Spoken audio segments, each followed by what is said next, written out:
the right one, just have so much more of an advantage. And that comes with experience. So in theory, oh man, I think Onyx has a bit more of an advantage when it comes to that late game. Speaking of advantage, both teams will have their advantages sides, right? For Onyx, it's always been the red side. Yeah, oh boy, that red side. But for FwydChickn, for the longest time, it's always been the blue side. Yeah. We're gonna see two masterminds at work. You know, this is the battle that we really wanted to see in the regular season, but we'll go all the way to a best of 5. The fact that we finally get a best of 5 between FwydChickn and Yeb, I really think this is a time where we can really shut up about, oh, bad drafts. Oh, why would you go for that pick, you know? Yeah. Like, I mean, I really like where Onyx Hello, is at right everyone. now in terms of, Let us see who is going to EWC. I hope my Twitch stream works. It didn't. I actually don't know why it didn't start earlier. So, so far, there's nothing telling me as to why it's not working. Why won't my Twitch stream start? They could eliminate some of the heroes of Sutsujin and blocking some of the comfort picks here. Fuck. Yeah, and now we are in the drafting phase presented by the smartphone. Fuck. Could I restart my computer real quick before the game starts? Again, the Fanny For the Twitch stream. and that Masha It's such a big series, man. I don't know why it's not starting. Masha combo and that Ludwig was able to rack up 11 kills against Mpl Id. We've seen a lot of teams really respect Ludwig's potential. I don't know why. And in fact, I think we were, when we had Actually really annoying. watching Onyx, I think in day number 1, right? We talked to Hello, Lar sir. a little bit, Hello. shout out to Lar, Yeah. and he was saying that, oh, the Masha has so much potential here. So, oh man, Baksha though. Yeah, that's a good start. I think RQ is gonna flex here. They're not showing their cards right away, but Baksha is such a power pick because you can flex it to both EXP and Basha first pick from RQ. Wow, it's an interesting first pick. First pick Basha. But Miracle, why is How you gonna fly? What's up? Baksha let go? Because previously we've seen the Baksha completely banned. Ultra Ego against Geek. Very interesting. Very interesting. They want to battle it out, right? And obviously there's more respect than just the Baksha. Yeah. I would say Baksha usually is a very, it's usually picked up by teams who don't have more ways to win the game. Like, you only have Baksha. We saw it from Ultra Ego, Bigatron as well. Very one-dimensional teams tend to go for the Baksha. And this is the reason I say it's kind of weird for RQ. Usually they always start the draft with a Kalea, a Joy, a normal. Whoa! They've gone for the 1-1, the Farsa here. Wham Wham. Because of the Kalea. You go Wham Wham versus Kalea. Kalea can never ult Wham Wham. It's kind of bad to prioritize. Honestly, I don't really like Kalea here. Basha Wham Wham. It's already 2 heroes that you can't really ult. And Farsa's gonna go Purify. It's good for Harith though, for Farsa Purify. Easy to get on her. But still, I don't really like so far how it looks. But now that they've done so, jungle, gold lane, and mid, the picks they're hiding right now is the Roam and the EXP. And we all know, Dairon Edok, man, a world-class combo. That's nice, Miracle. Is this Ling good against the Farsa? Or Ling third? Midnight, both, right? Not bad. It's just like, again, I don't know how they're gonna pick someone off with this so far. I'm leaning towards RQ's draft at the moment. But one thing that they have is the threat of the objectives, right? Like, you know, purple is going to be very, very important here for RQ if they do get that early advantage. So it begs the question, will RQ force the Baksha into the jungle? They can get Farsa? Yeah, but like, it's not that simple. It is hard to play Farsa versus Ling, but that's only really like later in the game where Ling actually has items and can just kill. And for RQ, if the Baksha is a jungle, you could pick up the damage, but Dairon is better on center tank. So again, it kind of begs the question here for RQ. Where do you actually put the Baksha? Yeah, I think the Badang is a good choice to go for here, again in the XP lane, but I think a solid choice to go for too would be a possible Foul ban. jungle that gets banned out straight away as I say Lucas ban. They don't want the Baksha to be flexed and go to Lucas jungle. Which is interesting. My RQ does love Lucas, so that's fair. And why won't my Twitch stream start? So weird. I'm gonna, after stream, I'm gonna private my YouTube streams and try to get my Twitch stream to start. Just to see if it works for tomorrow. Hello, check what's going on. Mpl Id. Upper bracket. These are upper bracket finals, no? Upper bracket finals. because winners in grand finals, and then it's Geek versus whoever loses. Yeah, so this is upper bracket finals. Masha's banned because of chip ban. I think they're just like target banning the Masha, not risking it. Loopy's pretty good at Masha after all, so fair. Obvious.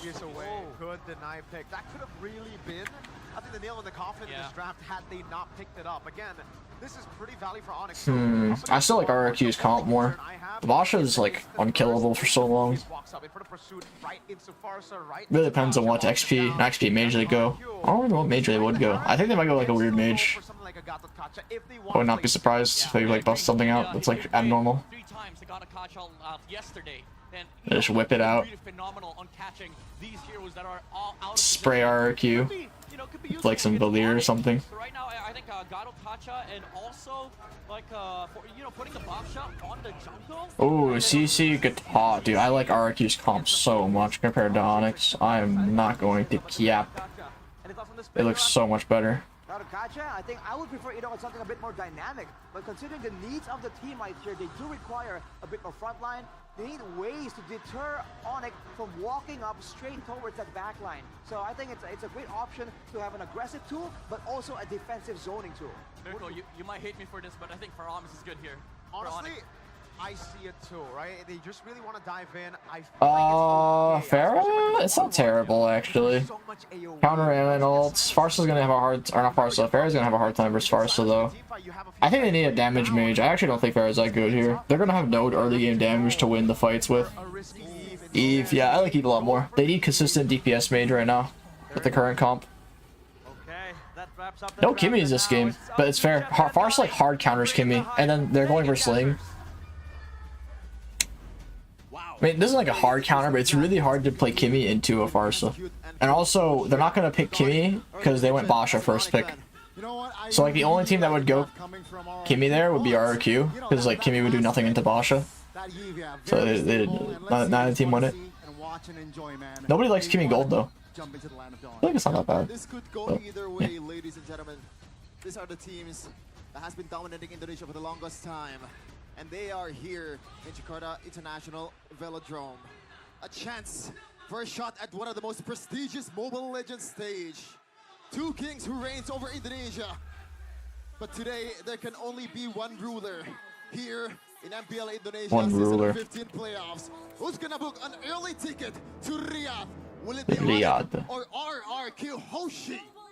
Let's just jump into the land of dawn. Okay, see how this goes. Let's watch for game one and Basha retreat off the bat. Speed clearing. Pull? Sure, we'll do pull. It is a pretty monumental game after all. Alright, so two purified Siren opted for a purified Keyboy though, 1 HP. Very early. Keyboy 1 HP. Will not die though. No flicker either. Severo did flicker by the way though. Wan versus Parrot down at bot. Severo's getting ruined by a toy. He's getting zoned really hard. Is he solo? Wow, so close. If he angled that first kill better, it probably would have killed. Again, nothing too crazy. Again, pull yourself together. The usual 1-1 thing that people are going for. Zijin has retry. Ooh, missed it though. He's like really behind in Kyrie XP wise. Oh, he just did blue and mid crab, that's why. He's gonna full clear his bot side now. Kyrie doesn't have retry to steal a camp. He's probably gonna go for top side. I don't know if he'll get it though. Oh, I think Suzujin stole a small green and then rotated bot for the gold crab. Kyrie's still not 4. He should be 4 if he got all his camps. Ooh, he might be looking at Toyer. He sees. Oh! QI is gonna live. There's just nothing for Kyrie to do. Wait, why did Kyrie recall? Wait, hello? Why did Kyrie recall? Oh, Loopy forced to flicker off the bat. That's really bad.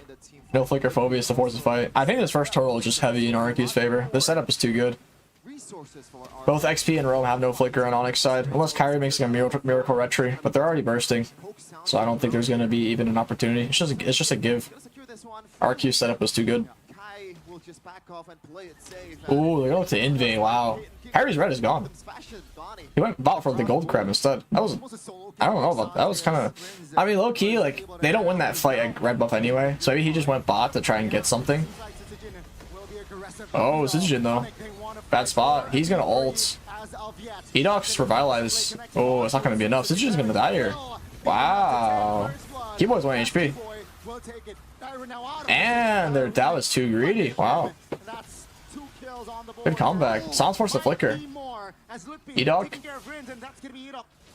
He's gonna live. Actually trying to turn him around as well. That's bad, yeah. Good turnaround from Onyx. It does look like a good invade there coming in from RRQ, but ooh, the quick thinking, quick response from the whole Onyx team. Greed. Literally greed. In their own jungle was able to what new? And punishes the whole team of RRQ. Talent prediction though by Gope. It looks like it's gonna be a close one, but maybe we gotta it's a little back and forth in the votes. Because he's the guest here. I mean, after Esther's, okay, Kyrie's just dead. I did not see what happened. I was looking at the caster's predictions. Wow, I just did not see what happened. I was saying, I think after yesterday's performance, RRQ versus AE, people probably think Onyx might be a higher chance to win. Ooh, Severo with the ults, or not Severo with Toy. Not enough damage. Toy's just dead. Severo. He's not going to commit for it. He would die for it if he committed. Keyboard's just dead though for free. Good discipline there for Citizen. Like he maybe could have killed him and got out, but like it's just too risky. Stay alive for Turtle. The gold swing favors RRQ as of now. Thank you. I think RRQ is a massive favor late game, but it's very close. It's not definitive. But I think RRQ is the favorite. I don't know why I said massive favor. It's not like that big, but definitely the advantage goes to RRQ. Phobius is going to be harder to play. He can't really zone anyone. He's just going to get like free hit by Wanwan and CC. And Farsa, honestly. It's like impossible for Phobius to play this mid-late game. Why not streaming on Twitch? It wouldn't start. It won't start. I don't know why, Hero. It won't start. I was so confused why. Like I need to test off stream, like private my YouTube stream, just try and start Twitch stream, because I don't know why my Twitch won't start. I don't know why. That's weird. Yeah, I have to just test things. Very annoying, but whatever. Oh, Keyboy just gonna get Rins's Purify out.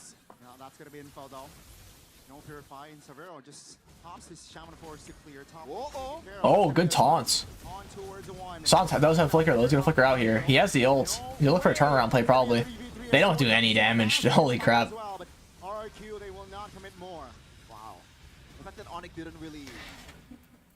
Arc, man, Bosch is just so strong. Can just perma invade and just be tanky. No ult on Bosch though. He's a lot squishier right now. I don't think it's a good time for RQ to fight. They're down 3 ults. Like pressuring is fine, but they're just doing good zone for bot. Toy gets a bunch of hits on bot tower. A lot of emphasizing towards that emphasis towards the magic defense, knowing that San is gonna be there and he is. Yeah, they just sack on Mar right now. His Kyrie won't be doing damage for a while. So they're like rushing Radiant, Citizen, Edoc. Oh, the flicker goes off. Edoc. Good taunts. Sans is just dead. Kyrie quite low. Not even ults. Silvero trying to do something, but tickles. Does no damage at all. 1 for 2. I did not see how Rins died, by the way. I think he just got dogged on. Toy got a free tower, though. Wow, Toy is fed. 2 items already. Silvero has 2 kills, but I'm pretty sure Toy has more gold. Toy definitely has more gold than Silvero. Even with the 2 kills. Got a whole tower plus play dig. Like, RQ's entire gold lead is probably Toy. Toy needs to like chill though. I don't think he should be as aggressive as he is. He's only 2 items in. He's not like fed or anything. He can look off of an ult or something. Oh, Kyrie's like 1 HP. Wow.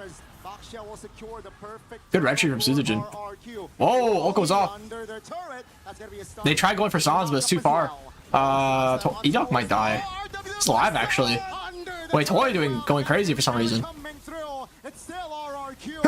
Wait. Severo didn't auto. If he autoed Toy there with the first skill, I think Toy dies. My goodness. It is That was so like also aggressive from RRQ. I'm surprised that like it was only 1-for-1. They're not letting up. They're not Very aggressive. really want to lose this game, of course, because the stakes are higher than ever. A ticket to EWC. Let's wait and see here, folks. 7 minutes in. Bro, I got stunned? Yeah, you're right. I saw that.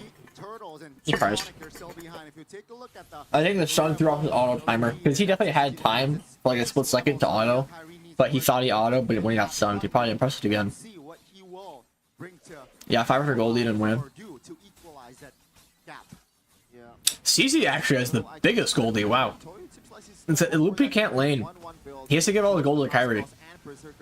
Like, Suzujin should be ahead, That's a good decision. but he's not because Loopy is giving his gold to Kyrie. Back a lot of times, and you can trade with the basic tech much But then better. CC's getting a really strong lead. CC was such a good pick, bro. Oh, wow. AOG, but not going to connect. Sounds 1 HP. Has to get out. Keyboy. Why did he engage 1v5? So gets a free top, sure, but only 1v5 engage from Keyboy. Pretty sus. RRQ though, they have a free mid. It's always a trade. This is what I love about this game so far. There's no one. Yes, RRQ right now is leading in gold, but when you see the skirmish, when you see the exchange they've done in this game, it's always intellectual, not just pointless. But I brawl hello. in the playoffs in MPL Indonesia, because right now it's RRQ and Onyx in Jakarta International Velodrome. But yeah, back to my point earlier about the items. It looks like Sans is gonna go for an early Wishing Lantern, knowing that Rinse and Edom will be his main target. I'm actually so annoyed that my stream didn't start. To play that front to back. I gotta figure out why. Especially for Salvador Very as strange. well. RRQ, they want to chase. Oh. Might be for extending. Keyboy. Oh, that's gonna be Keyboy looking for an engage. But Keyboy's gotta be careful, man. No commitment on this tsunami There's nobody. Kyrie. So I thought this Clay is kind of a bad pick. There's nobody he can engage on. Yeah, far lane. Actually, no one. RRQ who has Especially when you have like a Harith as well. It's not like a one-shot. They don't have like a one-shot follow-up. Eve Harith. They do damage. Oh, Sans has no flicker here. That's an early RDUM. Not even trying to run. Oh, big crossbow Tang. Kyrie with the ult. Is it gonna matter though? Oh, big damage. Can he get out? No, he's dead. 1 for 3.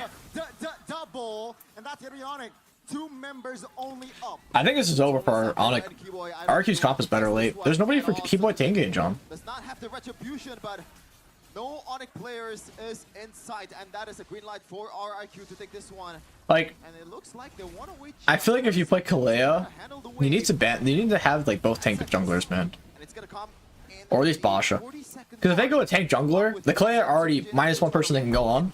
just a little bit. Okay. And RRQ Mage and Marksman usually will just draft to have Purify. So you can't go either of them. And then XP, they went CC with Purify. So he can't go on him either. Like he only can go on Gatot and Basha. Both that have very good escape. But Basha just doesn't die and Gatot has his ult AOG. The Clay can't do anything. Ladies and gentlemen, if you're not here, you are missing out. They should not have opened the Basha at that point. In that like situation. Just have to ban the Basha. And now, this match is nothing short of amazing as well. Keyboy secured an early winter crown instead of the fleeting time, knowing that he has to somehow tank up that crossbow tank, and it's very likely that Toy will be able to prop it down to the frontliners of Onyx. Let's wait and see. Onyx behind 4K. They need to defend this first lord. They have. Alright, let's get to Clay and Harith. I actually think Harith wins that matchup. But though, like if they're even footing, Wayman kind of fucked him early game. He couldn't even walk up. It is Kyrie, so he has to. So a little bit of a skill gap. In this kind of situation, he has to somehow, split push and take down like a single minion wave for him to be able to make a big difference. Keyboy though, that's a lot of damage. Oh, almost taken. Oh my god! Damn, died to burn. That's crazy. That is Ren's He just got chunked. early divine glaive. Lethal ignition as well, and that was Keyboy just. He got melted there. Goddamn. Damage. And I think he knows the fact that he only has the robe, and it's not enough. You got a second item divine glaive. Wow. Or mid-game damage. Damage crazy. For Ren's here. Big mistake. Let's see, will that mistake AOG gonna connect on to Loopy. Loopy has the flicker. Is he gonna get out though? No, he's just dead. Severo trying to do his best to make a turnaround damage. Not gonna be enough. Revitalize goes off. They're all fine. Just a free pick. It looks so over, bro. I don't know how Onyx comes back like that. A lot of times you can see a comeback possible because of turnaround potential, but I don't see like, unless Eve does a fuck ton of damage and it gets a really good counter RWM for when RQ engages, I don't see otherwise. Wow, look at CC's gold compared to Phobius. 3k up. It's so hard to play Phobius here. Like, there's nobody for him to go on either. He won't do damage to Basha. They have no like fighters for him to go on. He can't. The Wanwan's just gonna kill him or kite him. Like if he wanted to go on Wan, he would need Dominance Antique. But since he had CC, he had to go. I'm sorry, not Dominance Antique. Dominance Blade Armor. But CC fucks Phobius anyway. It's like a major draft gap. Seems like, right? Like actually insane draft gap this game. I think they want to contest this Lord, which I don't think is wise. Oh, they're just gonna like yeah. They like RQ doesn't need to fight Lord at all. Oh, Toy being very dumb. Wow, Toy was way too aggressive there. 1 for 1 so far. This is good for Onyx. They actually play it slow and win this. Sans has the flicker still. He could bait. No, the taunt goes off. Oh, but they trade one though. 2 for 3, not terrible. Oh, Severo. Big damage. Oh, has to flicker. Are they going for? They can't end. They can't end. Are they going for the end? No way, right? They're just getting the high ground. They're gonna dip. Loopy's up at 5. I think like MVP this game either Rins or Diren. Totally kind of the troll right there. They could have hard won that fight, but he went in solo, like way overconfident. To pull off this without a purple buff, and that is Ling. Take a look at that. Take a look at the read. No, Rins, a little more patience, man. Could have got it. Their own purple buff. That's gonna be a free Lord. Let's see though. Onyx high ground, not too shabby. Yeah, but they lost already 2 base turrets. Yeah, but the thing is, Gani, Keyboy will look for someone to Tsunami Slam. And I cannot think of a good target here. Keyboy will be pretty much someone that burns a Purifier or a spell from the opposing team. Yeah. Gets caught up, just AOG away. Tyrant still has a Purifier. Sutsujin, do you really want to go for a turtle that's... Up in CW had eye surgery? Damn, really? I don't know that. So, Keyboy, like, what's the plan? I was also curious because CW is one of their like best players.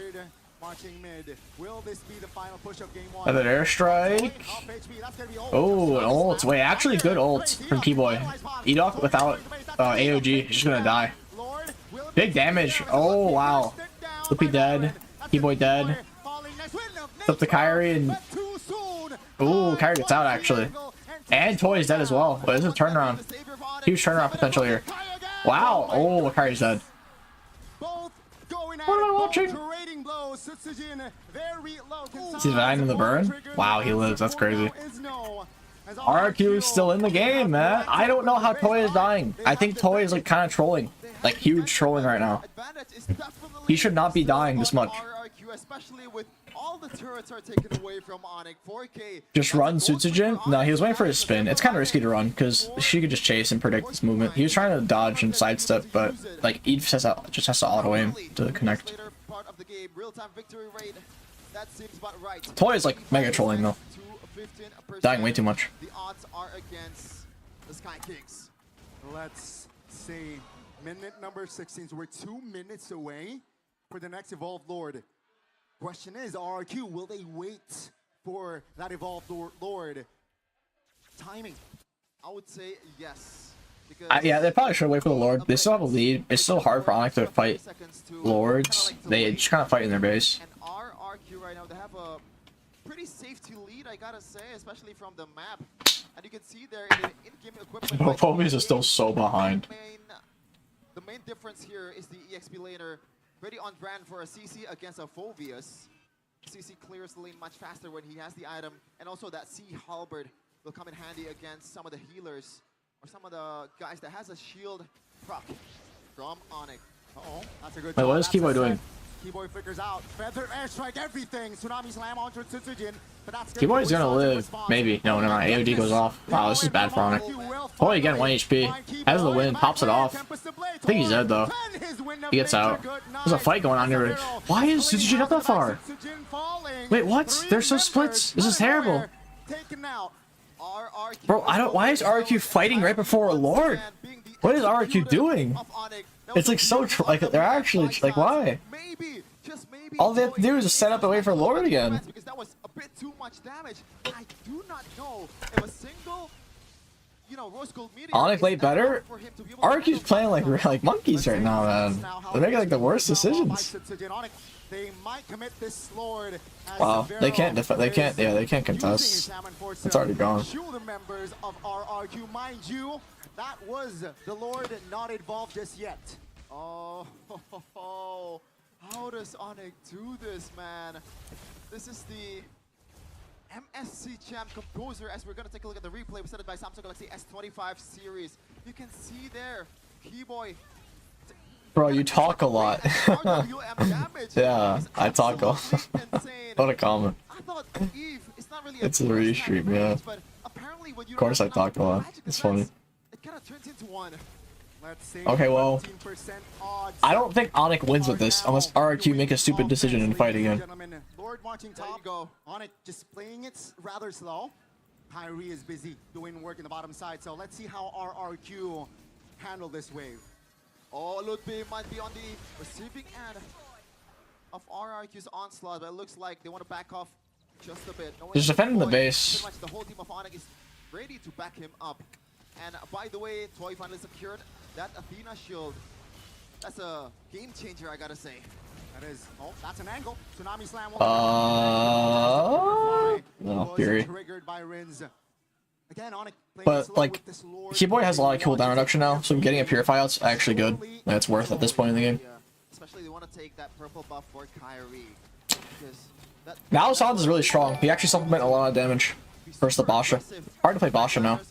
It's up to Toy to do like a lot, but he's like just dying at the start of fights or before fights even happen, so it's really bad. Oh my god, just destroyed. Toy like has the hard back off here. Gets the ult off. I think it's over. I think Onyx wins. Yeah, Onyx wins. Wow. Onyx really wins this game. That is crazy that Onyx wins this game. That is crazy. Toy is a griefer. Actual Chokeski, not gonna lie. That is RRQ Chokeski. The like definitive Chokeski. That's kind of disgusting. I can't believe they're losing this. I know, right? It's actually insane they lost this. ladies and gentlemen, Like a disgusting throw. We got a series in our hands. The thing is, Toy play lane's so good too. Like he was hard winning the 1v1 versus Severo. But his decision making in team fights is just terrible. All the turrets is nothing sort of miraculous. This is the prime on. And I don't know why RRQ, that last Lord, tried to fight. I could have just played macro. And like reset for Lord fight. There's no reason to fight. He didn't have the rose goal, that's why he died. Another step, right? Another step forward. That grand final. How to counter Harith late? MSC. Let's see though. It was just game one. I mean, Harith was annoying, but like they just played it bad. It shouldn't have gone to late game. And all the Onyx sets, all the Sonics, definitely happy to see this turnaround. 15% for the AI prediction win rate. But this is a bunch of humans that do not know when to. RRQ throwy. Was a huge game changer. They didn't underestimate the damage. They just threw the fights leading to late game. They should not have lost those fights. Toy kept dying at the start of fights, and then Sutsujin would be way too far up as Lane dives backline. The same thing Kyrie did versus Geek, where it's like Voliski would be on the backline looking for an ult, but Kyrie and Basha would walk up way too far and then die. It's like just the Basha mentality, I guess. They walk up so far, don't realize their team's getting fucked. They don't turn around. Absolute cinema, bamboozled, gobsmacked. Crazy though. Game 5 series, I hope. one fight back from the I hope this side. goes to a game 5. Be very entertaining series. That was a very entertaining game. How are you feeling, Arashi? You okay? At least compared to the previous series. The previous series was terrible. It is what it is. Thank you for the memberships, Gabriel and Gideon. Appreciate it. Read into the intentions. It seems like our Is that midnight with Mirko? steal away the initiative, right? Show this, Is that midnight? spider style. I don't really We recognize. haven't seen RK I'll be honest. I only know like hasn't really Mirko been and at all. Yeah. And then they bring it out. Uh, doing so well. the only casters I know off the top of my head are Mirko, Lafell, Naisu, Gideon. A tough loss, you know, for game 1, but also for the mental state of the players of RRQ as well. And then yeah, Yeah, it's a good start. Honestly, like, you know, Leo. exploiting strategy like this, something that you've never done in the regular season. It's because I had conversations like those people. And this is Eterna? Okay, of course I know Eterna. Arashi I know, but I don't really talk to Arashi. It's promising. It's just that, again, late game. I think I had like maybe I said hi like once. Kyrie, you but- know, gonna suffer same fate. That's like the only one. Did you take a nap? Oh no, I've been awake. MVP? It's gonna be Severo or Sans. But probably Severo. S25 series. Oh, Sans, wow. Yeah, that's it, or Sans. Gila Sans, Mirko, talk to me about his Sans did a lot of work. People are gonna say like Severo did work, but Sans on the Eve. Like he was getting hard focused.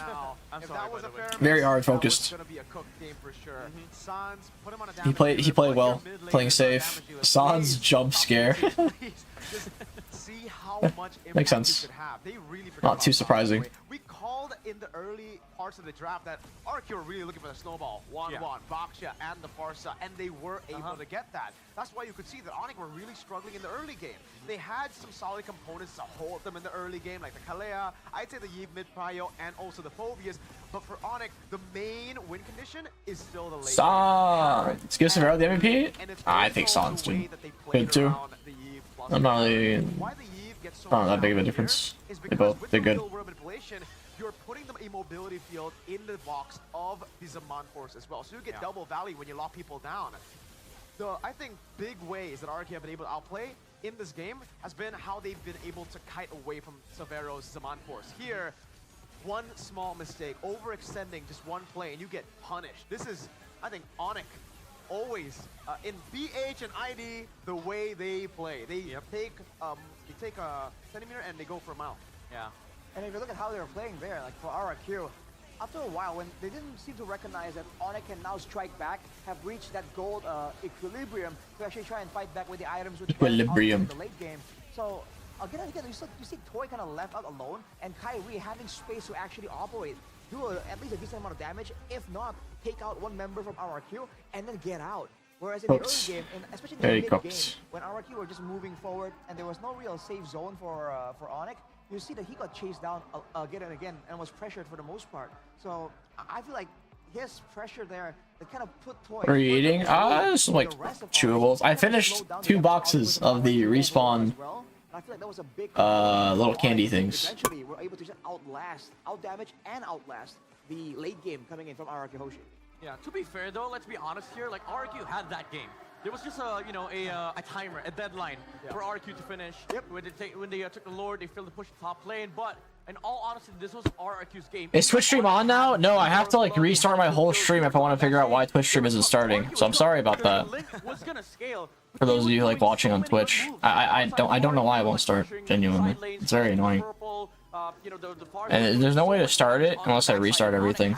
To just rely on a split push game from Severo and Kyrie. But RQ Hoshi, again, there was this problem with this composition that when you go for a team fight, you have to be very precise on how you engage, because you are going to be under the pressure of the real world manipulation. Mobility is not your best friend, because this lineup has reach, but disengage is something that is already being, already being taken out of the equation because of the Zaman Force. Now add the, add the real world manipulation to the equation. Only me and 2 others are regular in Twitch. I think there's a few regulars on Twitch, a little more than just 2. But it's just unfortunate. Wow. I mean, the way they played it was just perfect. I agree with you. You know, it looked like Onyx were cooked, but because they were holding so well, they kept their base turrets. Yes, Keyboy died. There were a lot of flashy plays from RQ. It almost felt very, very stable despite it all. Yeah. We kind of knew that, especially after getting the Lord, it would have to be, especially after, I think after the second Lord, it would have to be an evolved Lord to really end the game, to really give RQ the final push over. And that's why you could see them making desperate plays. Towards the end, that Sans immobility field, that RWM that caught them all was the big game changer in my opinion, right? Yeah. It was also a force because they knew that their game time, their win condition, their window of closing out the game was closing out real quick too. They needed a big fight to go their way so that they can get a free evolve lord perhaps, because in the late game, Eve, Harrod, Ling, they technically outscale. I hate they can't rewind on Twitch. You can rewind on Twitch. It's just a bit tedious. You need to go to the video section and then click on the most recent thing. They have to have a specific setting that has like live stream replays available. I have that setting on, so it works for me. The MSC battle plan. Let's take a look at Lolita being picked up by Team Liquid PH and MPL PH. Talk to me about this pick, Midnight. Why don't you have that here in MPL Id? Against the Kimmy, there's a right? bunch of Kimmys, there's a bunch of Rangers, Irithels, mind you. Why don't teams pick up Lolita? I was talking to Arachi yesterday, and I asked him, why do you think Lolita's not picked here? And it was like, I don't know. I'll give you an answer. I agree. I also like the Lolita, you know, as a potential solution to all of these marks. I'll give you an answer. The style that we play, we play a very slow style where it's like a lot of Twitch quality is far better. Yeah, it is better visually for YouTube. But here, the brawls are so constant, man. One big I will make sure it works tomorrow. For sure. I'm gonna test. I'll test stream beforehand, like everything enlisted with Twitch. Just test it, make sure it works, and then I'll make sure it works for sure. I will not risk it not working. I would be very annoyed if it doesn't work. All the longer fighting abilities, all the longer fighting tanks are usually what we go for. That's why we don't see Minzathar, Odette, and also Kaja. One Kaja. On Rome, right? On Rome. In jungle, we saw it. But the most OP pick out of everyone. Yeah. Barats. It can swing a game from a 2-0 all the way back to a 3-2. Wow. That Barats miracle. Is it gonna haunt your dreams? It's okay, brother. talk us through it. We'll work it out. We're here for you. I mean, you know what's funny? Like that was also. Did they lose to a Barats or something? Is that why they're joking about it? I don't know the bit. Like, all right, just never pick that hero again. No. At least like Barats, sure. Like it's a unique pick, but a 1-1, something you know is pretty good when there's no Irithel. Now that. Anyways. This is the blueprint of our MSC journey. Indonesia against Oh, man. Midnight, you're one of us now. I thought it was a good WoW. He kind of played like garbage, yeah, that game. Against Felt no impact from him. we have That's a little upsetting. What is wrong here? Well, I think it's the consistency of Indonesian teams for the longest time. I mean, we could go on and on. I think this is like an hour segment, really. If you want to talk about the deep problems about Indonesia against the world, heck, even against Singapore, against Malaysia, inconsistency all throughout here for Indonesia. Even though we're the second best in the world, Yeah, it's literally 50-50. it's still 50-50. Literally.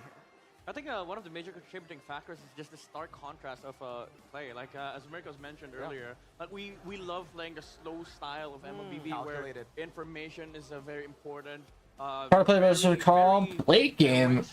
The league was more annoying than I thought it would be late game, not gonna lie. As well. And I think Philippines is, for the longest time has been consistent in that regard, but also there's just overall learning from Indonesia as well. That's why we stole chip from you. Like there was a few weeks in MPL Philippines regular season where we kept on ignoring. Why you have back as coach? Onyx had a few rough seasons. Him leaving didn't help, so they put him back, and now they're doing better. It could have been a slump from players though, not necessarily Eb's fault. Resurgence, I would say, of like Brawl as well and PH. We've for 2 years we've had like 8 kills in a 15-minute game. Now you're seeing like 20 kills, 30 kills, 40 kills even in MPL PH. Especially the top tier teams. Right? TLPH Onyx, a few of those games were like just action-packed, going at it, full battles. And that game actually reminded me of the Onyx PH versus TLPH matchup when Onyx PH were the ones with Ling, King Kong, and Kaura Harrod. They just played for the late game. They were losing in the early game hard against TLPH on a Bakya jungle too. Same exact game. Waiting for the late game. Barashi, do you think that win rate will slowly boost up again in this MSC? See, the truth of the matter is, it's a lot harder to raise your win rate than lose it. Right? If you ever played a game, or you play Mobile Legends, right, and you see I have a 100% win rate, one loss, and you lose like 10%, you win 5 times, you'll even get back half of that, you know? So I'm just saying, it's a lot harder to bring it back up, but I feel like if we keep improving the way we are, we keep getting quality coaches, quality, people, staff in the teams that can actually elevate our players even more. Slowly but surely, that should be the case. Stop stealing. Capital, bold, italic, underline should, okay? Stop Midnight. stealing. Midnight, obviously you're dominating our region now. Close the poll. All right. Also, close the poll. I can do poll. Teams. I would say Poll. not advice, but it's more of like just Game 2 winner. Even your top teams have good macros. Like, you know, Indonesia has been really good at adapting the PH way. Like, there's a lot of games in the regular season, even in this playoffs, that, you know, showcase sort of like the lord dances, the slow games. It's just Would be goated, bro. I don't think Would really did that much that game. You know, pace yourself against something that has pioneered it. Like, PH has been on that for years now. Indo, of course, is catching up to that. Yeah. And so was the other regions, mind you. So I think just overall trusting the process that, you know, everyone's gonna get there. That process is going to take quite some time because, you know, Indonesia has been up there, but with the resurging, you know, power. Yeah, they're just shitting on Indo right now. That's crazy. We are humbled. We are humbled. I think at this point it's like, yeah, I mean, how many more M series do we need to watch? How many more MSCs do we need to watch? But it's okay, you know, because at least we have the better crowd, right? Damn, they're shooting pot shots at each other. Better crowd and whatnot. I think Like shit talk back and forth. They all say that, you know, Indo has the best crowd. Yeah. I think M4 in I think it was Tennis Indoor, right? That was, I think, one of the best crowds there is. Yeah, when there was an Indonesian team, for sure. I agree. Like, even for the grand finals, PH, they all showed Exactly. They were still in the huge, amazing, loud Indonesian crowd here, even though it was a PH grand Grab finals. M4. So, Making me sad. Yeah. That's why the argument is quality versus quantity. Oh, now I see. So in now teams, you have the quality over quantity, but in the crowd, we have both quality and quantity. We don't know. We don't know. But That's to be fair though, like when RQ was playing yesterday, we were talking with. What's your comment? End of season people throwing get titles on main hero and only throw other games. Kinda looked like a scene from What? So if they don't get their hero, they just throw. Everyone was there. I mean, bro, like globals mean nothing now. People who do that are just sad. It's not even dead bodies. Like, Like, globals mean literally nothing. So easy to get. You know, the stage. Some people. So I don't have much an opinion on that. It's just And I was like, sad people are actually doing it though. goodness. The Walking Dead mentioned, hey, it's a quality show right there. Still watching it until now. Play the way they fuck? want to play, Just happened. not have that, you know, time restraint. They have to close. Just happened, actually. In 18 minutes. Well, if they want to go with the same kind of strategy, the timer is That was weird. That's just what it is. That's how it's balanced, right? If there's no timer, that will be the meta, obviously. That's true. But I think they need to recognize that Onyx understands that as well and knows how to play against it. That was a little strange. So they have to be A little freaky. a bit more smart, intelligent with how they want to play the early game and have like further plans on how to keep Onyx down as long as possible. Alright, get in the game. I want to get the game. I want to get into the game. Ah, get into the game. Towards that late game, even though things are desperate, they want to make sure that they have a good balance of taking the right risks, but still respecting the counter potential. Because again, after all, this is Onyx. Yeah, they have to be Be honestly, they have to be honest. little RQ here and rap. And what do we mean by rap is RAP, refine, and polish. 'Cause honestly, Yeah, I don't like that. I don't like that. RAP, refine, and polish. What happened early game? What happened mid game? They were in full control. Mistakes have to be lessened. This is the the playoffs.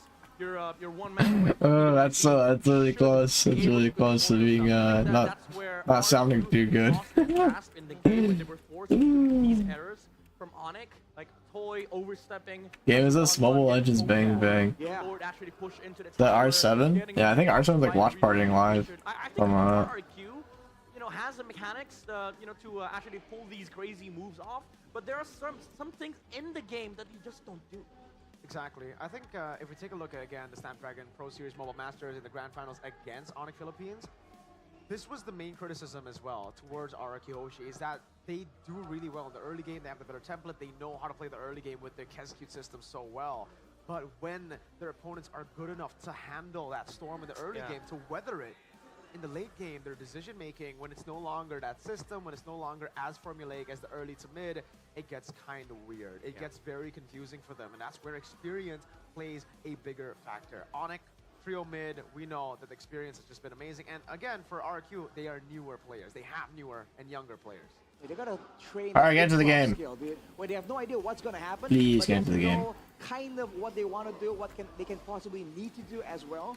And I think it's more importantly, we've seen them already improve so much in that department as well. Because you saw earlier, even when Kyrie went for the purple steal to trade for a Lord, Rins was there. So the read to really shut down the maneuvers from Onyx is there. It's all about polishing. It's all about cleanup. And in that sense, I do have high hopes for RRQ. But let's see, man. The next game coming up, only time will tell. RRQ has first picked again. Am I supporting?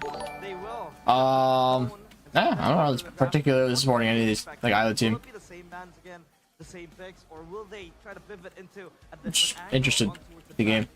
I really don't think they should change too much. Yeah, it I was agree. a formula that worked, and they should have just played it. Nothing in particular. I think they can. They could adjust just a bit, and then they can capitalize on a lot of the Onyx early game mistakes. Yeah, I agree, because the thing is, like, you know, I've watched so many MLBB games, I've watched so many series. I hate when people try to change too much. I hate it. Just played a good game, just, you know, adjust accordingly. So terrible. These are the things that we shouldn't do, and, you know, stick with the game plan. Because again, overall, RQ had a full grasp on the game against Onyx, and Who said out shortcuts? I literally invented one. Now we are back to that Chip ban. Samsung Galaxy S35 series 3 bands. For RQ, it's still the Fanny, the Masha, and the Loyi. The exact same 3 bands to enter the second drafting phase. But the Hayabusa there popping up for Onyx. What does this tell you, Rashi? Are they scared of a possible... Okay, bans, Haya ban, Masha ban again from RQ. They really don't want to open that. Hayabusa, excuse me. To be fair, Yeah, they're really not going to ban the Masha. does really well is the Hayabusa and the Joy. That's a known factor at this point. So I'm curious to see if it's actually going to be a... Yeah, Basha first pick again. I mean, I think it works well. I think RQ is through. The man notorious for just doubling I don't think they should go Kalea again. But he was still on Well, actually, no, they kind of have to go Kalea again because they can't give Kalea and that. RQ is just They suicide. don't have a choice. Onyx still has like Kalea Friendrin. This is what I like the the Farsa and the Kalea. The steal as well from Sans against Rins. Now Rins is forced to play like the utility mages now, which is still good at, you know, if he gets his hands on the Eves. Unfortunately, the Zushin is banned out, but it locks in that that damage for Onyx and also stealing away from RQ. Now, question is for RQ with the Basha strategy, what do you pick on Rins that deals enough damage in the early game to sort of like make sure that you also Farsa this time. I like going for the Farsa second for the Kalea, so actually like burst people. They're just gonna go for a Granger. They went for the Harith with the Kalea. Now they go for the Farsa. Granger Val. Okay, so they want to actually have like heavy prio mid. They want to snowball a lot harder this game. If it's still picked up. Irithel. Again, what Onyx did to Geek Fam too. Interesting. Geek Fam made a mistake where they didn't go for the jungle, or sorry, they didn't go for the gold lane in the early phase, and then we saw the Irithel pick. Irithel early is kind of freaky, but maybe it's like a comfort thing, so I can't really shit on it. To force the Granger or the Wanwan to come up for the opposing side. Now that they see the Granger, it's so easy for the Irithel. They swap it out again, and they deal with the possible Lucas ban. counter to the Harith. Again, Onyx. This is the refined Yeb. We're seeing the refined version of Yeb from Find Yeb. Yeah, actually, both teams are doing fantastic in the drafting stage. Most of the Valentina third picks I hate, especially if you're not taking Lucas. But in this case, again, as Miracles mentioned, the Feathered Airstrike is such a good skill to steal for the Valentina, because you do need that damage in the early game. You have the lockdown from the from the Baksha, and you also are supplementing into the early game. Lucas is very prio. What changed? This is the commitment of Lucas is very good at snowballing, but he kind of falls off. So if you don't snowball, or if you don't get super far ahead, it's playable. And it was super popular for a bit because nobody knew how to play versus. It was completely new. So once people learn how to play versus something, it can seem a lot worse than it is. Can be a great deterrent or even an extra playmaking tool when there is that kind of urgency, depending on... Yeah, I mentioned that before, and when I talked about Basha being meta or not, being like really good or not. Like some heroes just seem really good, and then they'll actually be like not as good, and then people realize that and not pick it as much. Lucas is a big victim of that. Still up for grabs, right? No, it's not banned out, so if they did want to play the Joy, I think that could be a possibility, but hey, they picked up the box, so I think that's going to fall in the hands of Sutsujin. Last ban for RRQ. Now, how do they wrap up the draft, right? Because I think RRQ, they have a solid base, but for Onyx, they have to be, wary of the Valentina.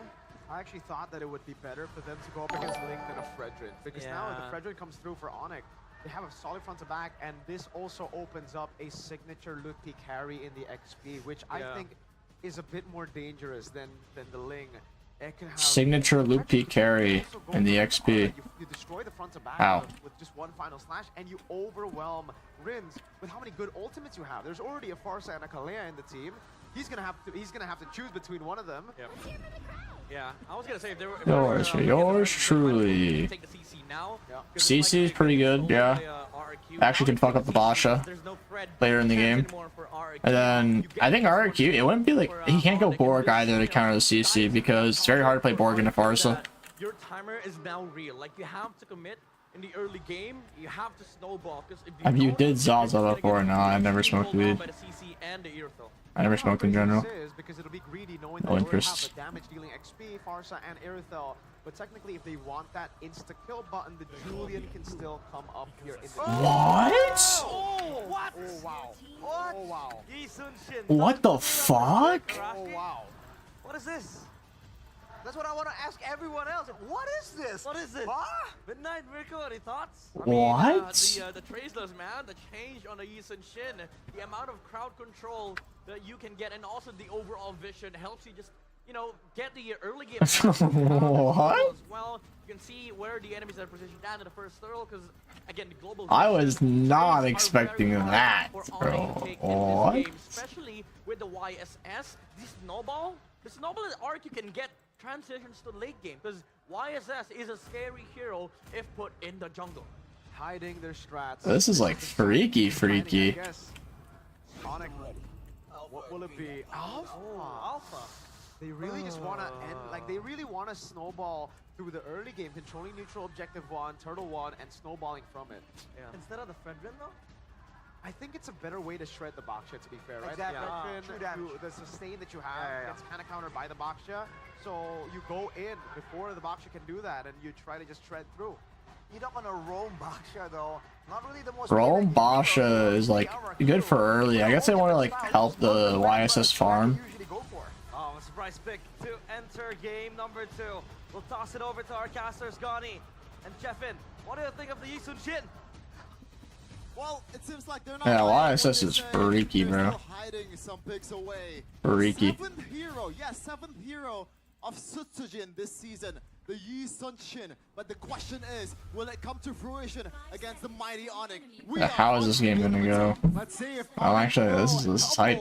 their lead, Yeah, this goes. Well, actually, RRQ with the Yi Sun-shin equalize in this game. Let's watch. I mean, I'm all for freaky picks. I hope they went with it. It'd be like hella entertaining. This is a fun match to watch. This is like what the final like. Ooh. I don't know who would win, RQ or Geek. I'm already assuming Onyx would win, but I don't know. It's like close. That's so crazy though, to pull out a YSS down a game, bro. Down one game, you whip out the YSS. Like that confidence is crazy. Quantum charge. This is very peculiar. I'm wondering if they're just trying to snowball here, but I'm sure that Onyx can do this. Okay. Well. Yeah, that's gonna be the bigger. That's gonna Hey, be Edoc's clearing mid alone because Ren's had to reset. Early recall. Edoc trying to hold on towards that minion. San's getting some tower plating.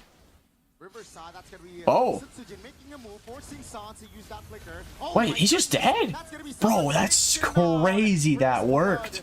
That was so fucking aggressive. That's fucking insane. What was that? Wait, what? That was crazy. It was like hella greedy of Sans though to go for plating. That was hella greedy of Sans. That's a good start for a YSS to get a kill like that this early. That's like huge. And it's like a low-key kind of bad they're playing alpha, because like YSS, he'll only have to be worried about the Kalea really. Not gonna fight. They shouldn't really want to fight too much. It's still a YSS at the end of the day. You're a little weak. It's in his best interest to farm. With this Tyrant, the down will be amazing as well. I mean, the new and improved YSS is still annoying, right? The Mountain Shocker still gives. Are they gonna contest? Regarding the whereabouts now, it's gonna He's got his boat back. He looking. Okay, wait, that was kind of freaky. Wait, Kyrie is gonna live. No, Dyron wasted his skill too. Nice. From Played Dyron. Extra 200 gold added for. I'm rooting for RQ this game, like heavily, just because of the ISS. That's why we've been saying that Tyron I think SuchiJin was a little too crazy there going in like that. Like, he was way too overconfident just going in. with those set here as well. There's a reason why he is the first team in MPL Indonesia in season 15. But that's also I like the confidence though. I fuck with it. the weakness of Easton He's going Hunter Strike. He's going for like a one-shot kind of build. this day and age, you wanna have a jungler that can somehow sustain or just go in and go out. Hayabusa is one of them, Ling is one of them, but Easton Shin is gonna be a bit tricky. You have to be a bit more reliant on towards your teammate. To be Why able is to my make cat that meowing? Yeah, that's the Hi. thing, right? So you know, I feel like all he needs to do is not show most of the time on the map just to get that farm ASAP, just to get that level 15 spike ASAP as well. Let's see though. It's still anybody's game here, first 3 minutes. Yeah, definitely pretty even still. Rins is gonna get ulted. That's the Purify. Backs off right away. Sounds force the flicker again. Edok might just die here. Alpha kind of hurts. Revitalize as well. Oh, nice pull. Yeah, he's just dead. Pretty bad from Edok. Get over here, said Kyrie Sansto. They don't want to take that trade with Windtalker first item Irithel. He's going for like the damage. Windtalker, Berserkers, I think. Team of Onyx, knowing that Edok has nowhere to go. Even though he has the It's like pure burst. It's dangerous to play early though. That's why he's playing like really safe. Just farming. Alpha, which is a great pick, by the way. It's gonna be bursted with those 2 damages. We're gonna take a look at this. Yeah, it's hard for Edok to play the later this game gets. He's just there for early game to help them get through. So this is his bread and butter. Ludwig, though. Flicker ult goes on to Rids. Has no Purify. He's gonna get fucked. Oh, he's like molested. Big damage though from. Oh, this is 5. That's 5v5. Wow, they got bodied. Yeah. Amazing. Rin just got bursted. No Puri. Good engage from Keyboy. It was RRQ in the early to mid game. Now Onyx has the advantage. Oh. And boy, taking from Zero. This is something that we expect from the Granger and the Irithel combo. And also something that, in a way, we kind of expected with the Lee Sun Shin as well, because you're going to be prone to get bursted down if you're ever so slightly overextending, especially with the amount of punish that Onyx has. Keyboy, Sans, pretty much everyone can punish, especially Kyrie. It doesn't matter how tanky RIQ's member are. Oh, Rins has the Kalea ults. Who would he ult though? Only really Kyrie. Oh, they're gonna hard commit for Loopy. Oh, Loopy's just bursting. Wow. No vengeance. Good pick. Oh, good Puri. Thank God he is Puri. Okay, I'll pet you. I'll pet you. Yeah, good one there coming from RRQ. They know that they have to get away. Good pick from RQ. They're gonna even out the gold a little bit here with that tower bot. I think maybe try not to trade top. They deny the trade. It's really good for them. Yeah, I think they deny the trade. Go hit the tower, man. Or tower. Defend the tower. Hit it. Hit it would be bad. Oh, where are they gonna look? E-Dog. Oh, Keyboy gets out. Great respawn there. RRQ committing 5 members towards the top side. And once again, folks, it might seem like Onyx is winning. It might seem that Onyx has the answer. E-Dog is level 6, man. The RQ is posing, but what happened in game number 1? They were up about 8k, 6k gold lead, but Onyx came back. Wait, that was so bad from Diren. That was so bad. I think he's dead too. Oh, ult on Severo! That's big! That's huge! They trade 1 for 1. Wait, that was so greedy from Severo. He greeded so hard to kill Diren or Rins, but then he just got Clay ulted. It's just like not really a trade, because they get turtle. But the Goldie will not change much. Oh, Toy's gonna die. Oh, what a first kill. Puri. Damn, he's dead though. SuchiJin might clean up. I think SuchiJin cleans up. Oh my god, that CC damage. Oh, the flicker goes off. SuchiJin will die, but he dies to a roamer, so it's not as bad. Someone's got to pick up top wave though. Hopefully Edok can catch it. It's like a lot of gold. Just a bit of a skirmish, 2 for 2. All day long, but if the brawls are like this, I'm happy to see the matches 8-8 so far. 6 kills in a span of 8 minutes. This is Indonesia at its truest fashion. Brings though some pokes towards Keyboy, and he actually takes the Tsunami Slam once again because he knows that Late game is in RQ's favor for sure. Why is this Granger? Like, they have a lot of damage, but it does heavily rely on Diren actually getting good sets and whatnots, because it's very easy for Onyx to get a set on like Edoc or Diren, and since they have so much damage with the Alpha CC, like they can just shred anyone. Like Alpha CC Farsa Aerithel is so much damage. I look, you don't like CC and Alpha together, but since they have a Basha, it works well. The seal goes off, Keyboy going top. Walking out here. That YSS ult does damage. Doesn't seem to want to fight as 30 seconds on the clock for the first Lord. Look at the gold lead though from Sutsujin from the equipment by Dunia Games. Spear Alpha.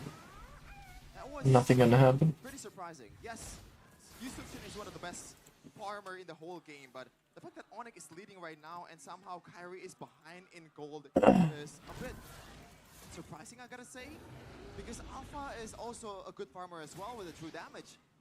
So YSS is gonna farm faster than an Alpha. It won't even be close. YSS is so much more mobile. being able to output more damage than Kyrie, as Toy also secures a really important item there in Malefic 4. All the frontliners of Onyx will be screaming in pain if he gets hit by that. Still very close. Could go either way. Oh, this is just getting hard committed here by Kyrie. Kyrie did retry for that. Oh, he's just dead. Wow, so much. That was retry, sprint, Kalea ult. It's still fightable for RRQ. I want to commit so much for that. They still have the Farsa ult though, which is pretty big. They're gonna try and force Lord. There's no retry. They have to fight first. I think forcing it outright's bad. Good poke. They just gotta play slow. Like RRQ can play slow and win. Keyboy's getting screwed. I don't think Onyx can fight this Lord. It's so risky. So they're looking for a play. Big Farsa ults. Oh, maybe it's fightable now. Diren misses Zach. Okay, it's like definitely fightable. YSS is back though. Both have retry. Edoc should just reset, bro. Try first, go back. Guy looking with the flank. Oh, Barrett. Oh, big flank. Sounds dead. Lord is flipped though. 1 for 2. YSS looking still? Yeah, it's fine. Okay, even though I got the Lord, it's like not a good Lord because they lost 2. So RRQ is going to defend it pretty easily.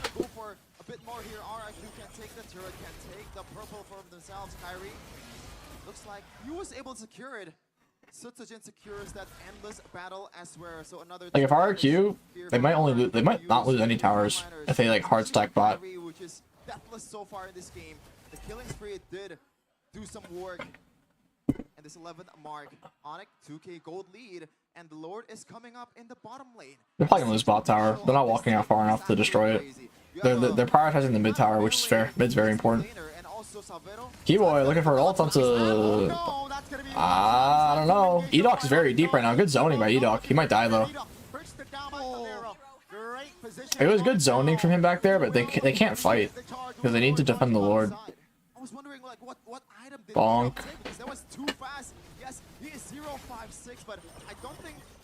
Edoc's gonna like ruin this game. Really matter. You see Alpha, bro? They're gonna shred him. Ooh, nah. I don't know if Diren. Oh, Keyboy's dead. Nice. Loopy in a bad spot. He already dashed. Loopy might be dead here. If Toy can actually hit his shots. Not enough damage. I don't know why Diren wasn't autoing though. Could have low-key been autoing a bit. Retry from Kyrie on Diren. Top bonk. Doesn't really matter. RQ, if they play it slow and poke, like Granger poke mostly. It's very good for them. Onyx heavily relying on Keyboy getting good set. The game's kind of dependent on Keyboy, I'm not gonna lie. If Keyboy gets like a crazy pick on Bedang or YSS, I think killing Edoc's kind of pointless. Like sure, but his team will just counter engage. You don't really get much value out of ulting him, unless it's like a free kill. But like Bedang, if they're able to burst Bedang or YSS, It's huge. Suchijin. Oh my goodness, I feel like it's only 30 seconds to go. Suchijin's really fed. A really good farm. Like 4 items. A huge item for himself. The person on the front line of Symphonic.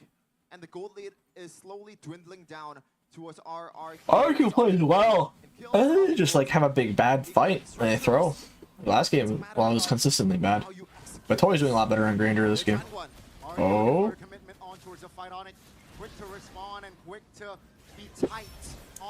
Kibo looking for a counter engage here. No fight. They're both fighting for the opposite lane probably right now.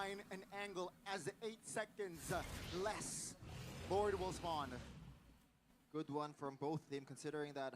They're both just gonna shove the wave, it'll be even. Oh, Kibo with an ult, but there's no follow-up. It's kind of bad. That's big. Big for RRQ. They should pressure Lord right now. It's in their best interest too. Edoc's getting ruined. He will live though. Loopy quite low. Rin's being very patient. Okay, Severo should like... Oh, Rins, bro, what? Why? Why? You're not gonna catch an Irithyll without Flicker. I can't believe you went for the double dash. All she would have to do is ult away anyway. She didn't even need to though. That's terrible. Oh, Deer missed the dash. That's so sad. Keyboard has the Flicker though. Ult's Basha. Oh, such a big damage. Oh, he's dead though. Oh, what is going on? Oh, Lord gets one. Harry is so low. Is Toy gonna fight this? It's so flip if he fights this. Nah, don't fight it, don't fight it. Bro, Rins is a griefer from that one. That's crazy. Suchijin full sent it in, man. He almost killed him too. Was able to find a flank angle and use gonna stand up 3 members of Onyx, but when you're up and also having the that Farsa hurts. She's like 2-shotting Toy. Really hard for him to play. Let's wait and see, ladies and gentlemen. 3K now with the Lord marching, I believe, bottom side of the map here. They need a good bodega engage. Like the only way. He hasn't had a single good. Well, he had like earlier in the game, which is why they're winning. Like that engage on the top turtle and Sans. But he needs to get like Severo or Sans. Maybe even Kyrie or Loopy. Just more, but he just needs a good engage regardless. Keyboy looking. Not cutting anyone. Wait, why is this like heavy top? You got the wave. They're gonna like commit to getting the outer turrets. I think RRQ should prioritize defending bot. Make sure the high ground doesn't go down. Just give up the 2 outer turrets. Defending your high grounds, it's gonna go down. And they lose mid anyway. Kinda rotated too slow. I'm just gonna give it up. Oh, what? That's crazy. They traded a high ground? That's actually crazy.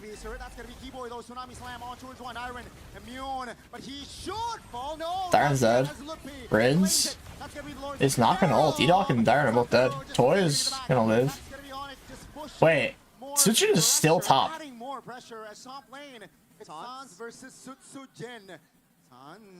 Gotta be careful. Yep, I knew that was coming. What am I watching? It's a solo. It's not a jungler v jungler. It's De La Sans.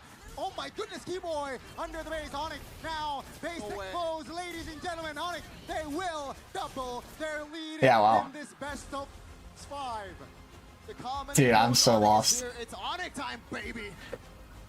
So one thing there's definitely noticed that it's really applicable to Diren. I forget watching who did it. Like it was someone on the team, not Diren though. It might have been Onyx, but like if a Kalea looks to engage, he should just ult on the spot. He keeps dashing. If he just ults, the Kalea's gonna go on him and waste her ult. But he like holds his ult, then he gets ulted, and then he dies. He's doing that over and over. That's not what I'm supposed to do. Like you bait the Kalea to go in by just ulting her instead of just dashing first, because then he just gets like dash and ulted. Bro, that's so. That was a good game though. I would say in terms of like what RRQ did wrong, well like that thing for sure, because Deer would just get ulted, but then he wastes his skills and then he would die. Like if he's gonna get ulted, he shouldn't even dash. But then he can't even get out, so he just like ults in a really weird spot and dies. This is the ultimate stage for Sans. For him to be able to Sounds like MVP again. That was pretty clean when he did at the end there. I think it might be Kyrie, just because like Kyrie is 4-0-6. It's a 4v4, but Severo did good too though. take it because mostly the gold lead is on Sun Honestly, like, everyone, but and Sans. honestly, everyone on Onyx did I solid. somehow knew that he's gonna be outside of the map because Nah, that's that's crazy. He only way 1v1'd for him. to get away from Sutsujin's damage. Rins is like Rins played like Edok couldn't do much. You look at Edok 0-7, but like his pick was so they could fight early game, and he would fall off, right? I think Rins did fucking terrible though. He had the Kalea ult. He could have ulted the CC back at base there, but he didn't. I don't know why he didn't just ult the CC under tower, try to kill her. He was like holding it for he's holding it for Severo, but like you're not gonna have the opportunity again like you had the earlier in the game to ult Severo for free. Like you don't have a flicker.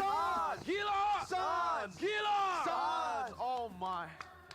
Bro. Look at that guy. Look at this beautiful man right here. This handsome dude. Brother, man. Sans, this guy is so good. Out of this world. Stop the recall from happening. Sutsujin couldn't even... Incoming 3-0? I hope it's not a 3-0, man. I hope RQ wakes the fuck up and locks in. He was able to get the elimination I really hope so. against Sutsujin. Be a lot more. Major Yeah. gets an assassin, Intense. by the way, right? When Sans on the Farsa, it's a whole different beast, dude. That it just makes the hero like 10 times better. Brother, you do not play a YSS god with a YSS. You do not outplay the original YSS god. This is the guy that picked Lee Sin-shin in the grand finals of season 8 and got a savage against RQ Hoshi Sans. The original YSS god. You're right. Man, what a play. The recall. You know, he flickered with a feather airstrike in the base to cancel out the initial recall. Then he continued to chase on because he knows without Sutsujin, without the Lee Sin-shin, it was going to be really tough to even go for the 4v5. It's, dude, this guy, We thought We RK own able this. to get the We beast power. own It this. turns out like Hey. Onyx does not take that standing Are they giving the sounds again? No way. You were shouting. Isn't Probably. It and No? Angle, Or but Kyrie. It was denied by Gina Sans. It was a perfect sequence. Oh no, it's not gonna be MVP again. As America mentioned, when he followed up onto Sutsujin, he was Who going. get? Dude, I've been saying this since like like Onyx versus Geek, the first series. Like, he knew Sutsujin if they just ban out Sans and force him on Mage, it's like easy to die, like easy to kill or hard to play. Like Onyx falls apart. They actually rely on Sans so much. Like when Geek was throwing out 5 Mage bans, bro, Onyx was looking sus. He was able to stun the YSS enough for the second skill to go out as well for additional damage and pick off the YSS. And look at some of these fights, man. It really seemed like RRQ. Even we are quite confused on what the idea is. Do they want to Alright, go for the mid game, the let's late close the game, poll. the early game? Because they were trying to go for that fight earlier, but they didn't go and focus on the turtle. Sans by so many heroes. It's not about the hero pool. It's about whether heroes can escape or not. Like Eve, very mobile, can run Purify. Like easy to run out, whatnot. When Sans is forced to play low E, low E is super easy to catch and dive on. And then Farsa as well. Purified Bird, you can go away super fast. It's very easy to live. Like Farsa, Valentina, Eve are like very mobile. Eve is not like that mobile, but she gets a lot of move speed when she has CDR. But like Sans has to perform for Onyx to win. I don't think I've seen like a win where Sans didn't perform. Swear RRQ just trolling and saving Stratno. Feel like it's always like this with Onyx. Win upper bracket and lose in grand finals. Shit feels like flashback from Bren upper bracket finals. I think they're trying. I mean, I wouldn't say they're not trying. They want to win. They're guaranteed to go to EWC if they win this. I wonder who's gonna get. Please make it blind pick. Just make it Sanji versus Sans on Farsa. Brother, he waited for the trace. That'd be cool. The guy is. That's so crazy. But how is he so confident? That's against... Because he is fully not. fed YSS. Because he's insane, brother. He knows. He does not operate like a human being. He is gila, bro. He knows the limits of the Yi Sun-shin. No one knows it better, I feel, than Sans. At that moment, Sutsujin was not playing the YSS. Sans was playing the YSS. You're gonna do this, and if you do this, I do this. Such was merely dancing to Sans' tune, brother. Exactly. Wow. But I will have to say, if we have to nitpick, that early game was disastrous for RRQ. With this composition, you do not want to face off against the Alpha in the early game. That's why we saw the Alpha, we're like, all right, they want to snowball. Luckily, they were good enough to actually stabilize somehow in the mid game, which is, in my opinion, quite crazy in its own right. Unfortunately, it wasn't enough. Had they waited for that moment, had they traded up until that moment, I think we would have seen a possible RRQ win. But again, they didn't. They dropped the ball way too early, giving an Alpha. 508 on an Alpha. This is an assassin stat on a fighter that is very one-dimensional. You go ult, you need to win the fight. If you don't, you're kind of cooked. Yeah, you know, he was sitting in the same boat. Kyrie, if you lose the early game, that's it. You know, you just lose to the snowball. RRQ Throshi, man. You know, the definition of snowball here is not that you're taking the first objective. You're taking the first turtle. No, you're taking your timing. You're waiting for the power spike to come so that you're able to maximize the existence of the hero. And RRQ Hoshi, this is not a lineup that wins first turtle, especially up against an Alpha, up against a Forza, and Akalea.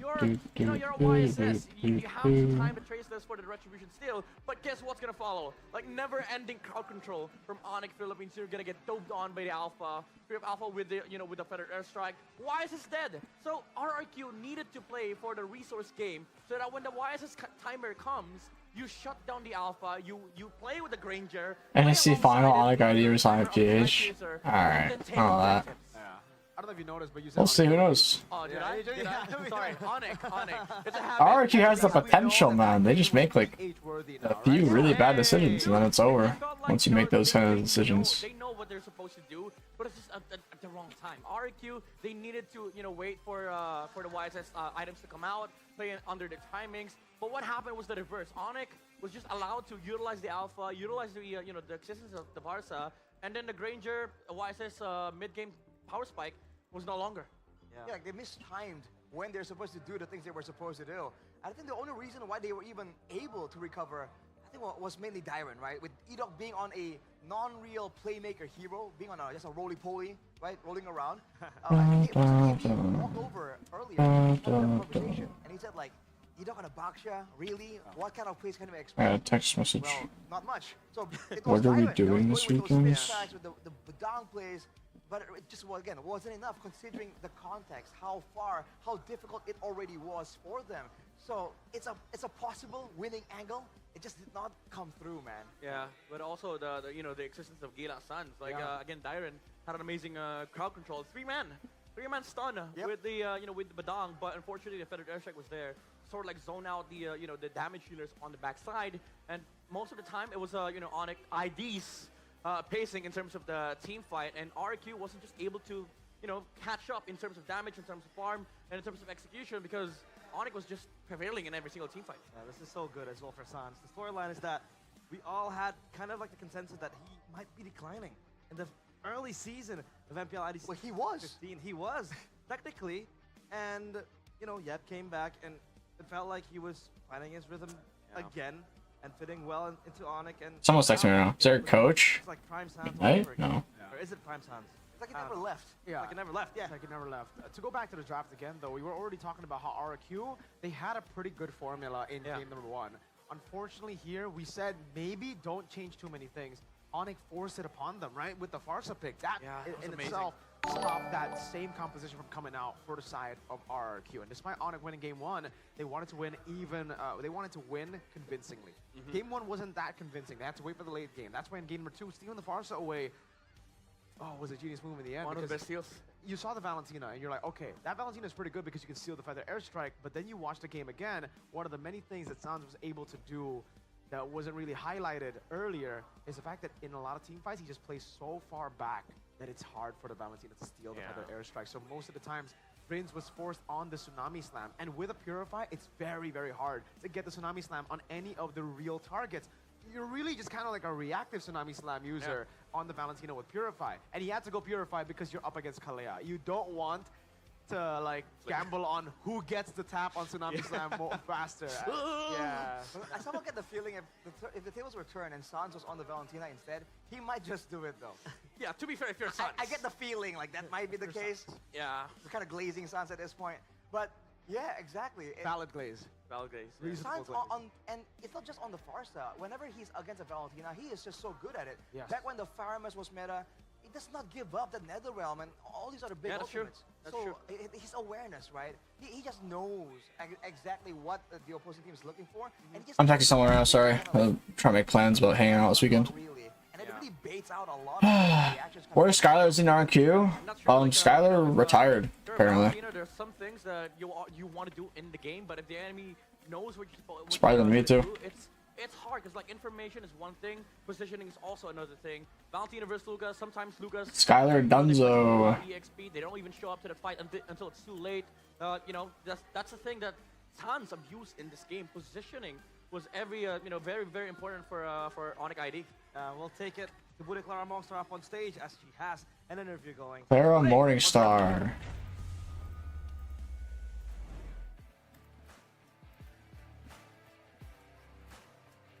Di sini Bude berada di tengah-tengah, sedang memandang wajah-wajah dari semua superfans yang hadir di Jakarta International Velodrome. Mana semangatnya?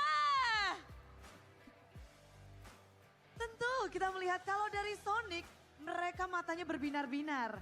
Bisa terlihat dari sini wajah penuh senyuman, namun kalau dari Kingdom, wajah mereka juga masih wajah-wajah yang penuh pengharapan. Mereka berharap bahwa RRQ bisa mengejar ketertinggalan poin. Dan kalau kita ngelihat semangat dari Superfans tentunya berbeda. They only have so much. Alright, it's because of the two. Oh, fuck. I forgot. After 2 games, they have like a 20-minute break. I'll play a Brawl game. I luckily don't feel like playing Brawl, but since it's such a long break, I feel bad if you guys have to just stare at the screen while I text my friends on my phone. So we'll play a Brawl game. Kestabilan mereka dari babak regular season yang dibawa hingga babak playoff. Namun, kalau ngebahas tentang internasional, tentu kita boleh bangga karena kita memiliki piala internasional. Dan khusus yang paling berkesan mungkin After I feel y'all had an exhibition match, y'all get the money. We didn't get paid for that. It was a reimbursement fee. I got it though. Yang membawa piala internasional ke Indonesia. Di sini akan bergabung bersama Bude. Langsung yang terkenal dengan kebarbarannya. Langsung wajahnya pada takut nih ya. Kita akan langsung sambut saja untuk ngobrol-ngobrol. Inilah dia Donkey Barbar Koyur. Halo. Udah lama kita nggak bertemu. Boleh dong disapa-sapa yang ada di sini kok. Halo semua penonton. Academy greatest Barbar. Here to salam Barbar. Oh, Donkey! I love Donkey. He's so nice. Lagi ngapain kok? Lagi di rumah Eko. Lagi nobar kan? Iya, lagi nobar sama Eko ini. Lagi nobar Look at that fat blob, Donkey. Big blob.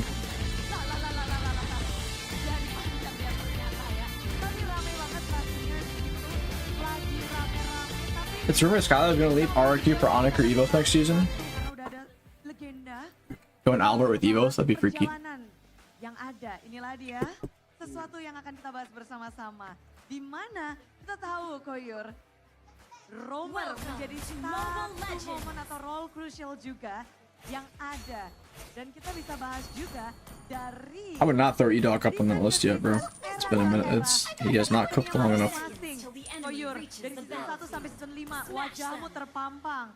Lalu, selanjutnya ada Leo Murphy, tas-tasnya. Ada Keyboy dan juga Idok. Tapi kok, kalau ngelihat dari musim ke musim, gimana sih kamu ngelihat ini? Ya, dari musim-musim, setiap musim pasti ada tank yang jago ya. Tapi ini kayak Ibo ini keren banget, dia bisa bertahan lama. Damn, I do no damage on this hero. Actually, no. Oh my god! I'm just dead. Kita lihat dari season 7 sampai sekarang, performanya gimana kok? Masih bertahan, stabil, atau meningkat? Masih bagus. Kemarin kan Onyx sempat menurun. Nggak tahu kenapa, tapi memang efeknya Yep ya mungkin ya. Begitu Yep balik langsung jadi jago. Harus digaji mahal tuh dia. Did Leo Toss Toss Murphy really popularize the Toss Toss? That's kind of funny. I mean, MSC for NA? I will try, good sir. Oh my god, bro, I'm just trying to clear waves. Kalau ngeliat Idok gimana nih? Sebagai ini potensinya gede lah. Dia You know, all I can really do is just spam clear waves and nothing else. dia kayak sama temennya mungkin chemistry-nya dapet. Yo, chill. Kenapa Onyx yang kali ini Damn. Onyx yang sekarang tuh tadi kan kalahnya gara-gara game 1 tuh comeback. Jadi Onyx juga comeback juga kan lawan. Makanya dia tuh kayak sekarang Onyx yang kali ini tuh kuat banget lah. Tapi kalau Idok Doesn't Hyatt have a damage buff in Brawl for some reason? Bagus. Tapi kalau kita ngebahas mungkin lebih dalam lagi ya, kok sebagai dari kacamata legenda Rome Indonesia yang punya piala internasional juga, F1 Chickn, lihat gimana sih, apa sih efek atau dampak yang diberikan masing-masing Rome, si Boy, si Onyx, dan Idok untuk arah. I'm so useless. I'm just throwing pebbles at him, man. lebih barbar ya. Dia mainnya lebih kayak kalau Idok kan memang akhirnya lebih gameplay. Jadi ya semua tergantung kayak chemistry-nya masing-masing. Damn. Oke, kelebihan Oh, masing-masing. damage Franco? Where's tank? Memang momen-momen barbar, kamu lebih suka yang mana, Bob? Emang jiwa barbarmu ada yang nerusin tuh seneng gitu loh. Emang ya jiwa barbar. Kalau di musim 15 Yo, I'm done. nama Rome yang terlihat juga di poster, siapa sih kok yang memang ikonik banget nih untuk memegang roamer Indonesia? I don't know, genius. Grup ya Idok ya kan stabil dari awal. Kalau Onyx kan setelah kedatangan game baru bagus. Gitu loh. Jadi ya Idok lah kalau season ini. Idok, oke. Jadi memang terlihat ya dari turun season dan ternyata efeknya sangat berkesan. I'm just gonna spam my ult whenever it's up. 10-second cooldown's not bad. I get another cooldown item, maybe like 8 or 9. Yang terjadi untuk MPL Indonesia 15 sesuai dengan prediksi Koyur nggak? Sesuai dengan prediksi sih. Onyx itu awal-awal tuh bakal Onyx tuh bakal ya udah kayak tak gitu. Tapi tiba-tiba Yep Effect. The thing is, they can never push. I just ult the wave. Oke, Yep Effect merubah segalanya. Tapi, Betul. jadi tim yang menang kali ini akan mendapatkan stat MSC IWC. Koyur punya prediksi nggak kok? Siapa nih kira-kira yang bakal ngedapetin? Infinite stall. Sama Onyx lah. Wow, RQ dan Onyx. Ini dua nama ini Siapapun yang kalah tetap menunggu. Siapapun yang kalah di lower tetap menang. yang dapat pertama siapa nih kok? Yang dapat pertama ini udah pasti Onyx lah. Bukan pasti ya. Hampir pasti kan udah 2-0. Susah comeback. Tapi semoga aja RRQ bisa comeback. Jadi mengharapkan 5 game kok? Oh harapanku 5 game. Someone's in this bush. Mardus. Harapannya 5 game. Tapi mungkin ada yang mau disampaikan kok untuk penutupan perjumpaan kita yang online ini kok? Apa penutupan? Salam Juan Kikuta. Oh wow, pop-upnya salam untuk semuanya yang ada di sini ya. Dan itulah dia Kodak yang memang barbar. What fun and riveting gameplay. Melihat hari ini, thank you banget kok. Game harus terus berlanjut. Di mana best of 5 series kita hanya bisa melihat Wanna ult another wave and then just die. setiap tim. Dari Kingdom yang masih Oh, random flame shot. juga dari Sonic yang ini Alright. dapat kemenangan. Dan tim sudah siap untuk membreakdown seperti apa. Tapi kita Look at harus this. semangat. Sekali lagi, mana semangatnya untuk match ini? Dan semangat sudah mengalir, langsung saja panelis. Silahkan game ketiga.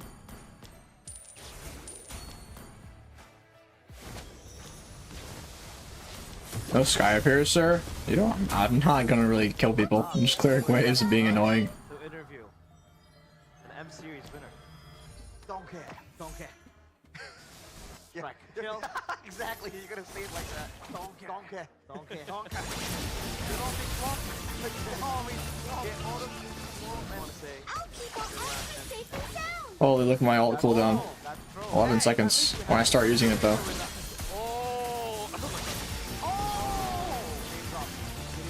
Damn. Wait, so it lasts? It doesn't say how long it lasts.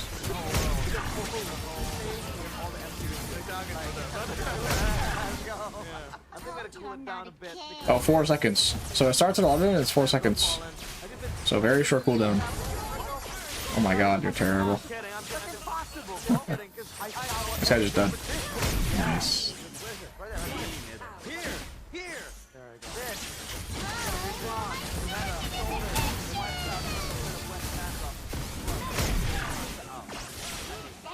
Run. This is a long-standing tradition. I was there. I got my first season. There was no, Mpl yet. Next season I had. Yo. You hold it until we get to drop. Okay, okay. This is the bullet. Oh my god. I just got melted. Realistically, I don't really need blood wings, but I become faster and I don't die, so worth.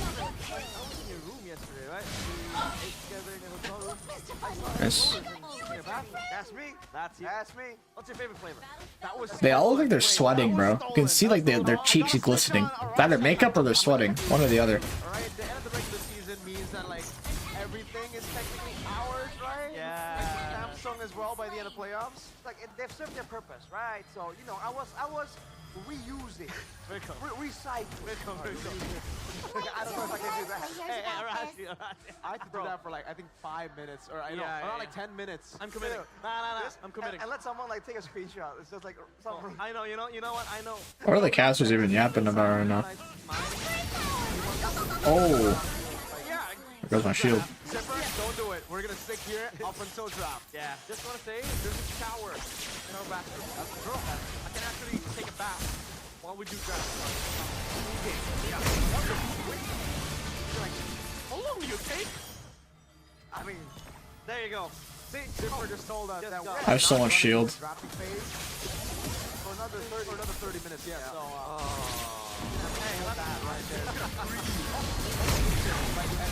Oh no. I should not have walked into that. Oh, flame shot. All right. Even though I'm holding on to this, I'm kind of tempted to put it on my hair. you want to do it after, like when we're done with the match. Yeah, but it's gonna like. Big shield. Holy shield. My whole HP bar is a shield, bro. I'm still holding on to it. Where's those? finally midnight. Now though, it's not just game recap. Obviously, we were all surprised by that pick, but yeah, it was laid out concisely. Go on, carry on. No, he dead. It's not dripping. It's not dripping. Don't worry. Thank you. He dead too. Off cam because we don't want to see that mess. It's not a mess, bro. It's not a mess. I'm so fast. I'll be putting this on my hair later on. Yeah.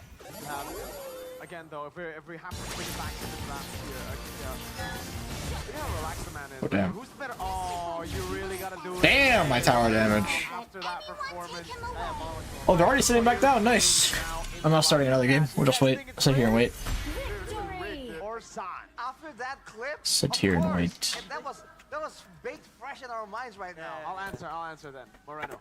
Alright. I'll answer. The mid laner that's out of playoffs, right? Sanji? No. Moreno. Moreno. Hey, Wait, listen, wait. listen, guys. Your mid laners will lose at MSC, like at least one game. My mid laner is undefeated. Oh, that's true. Okay. My mid laner is undefeated at MPLPH. By the way, my Fanny has a perfect record too. Yeah. 0% win rate, 0% lose rate.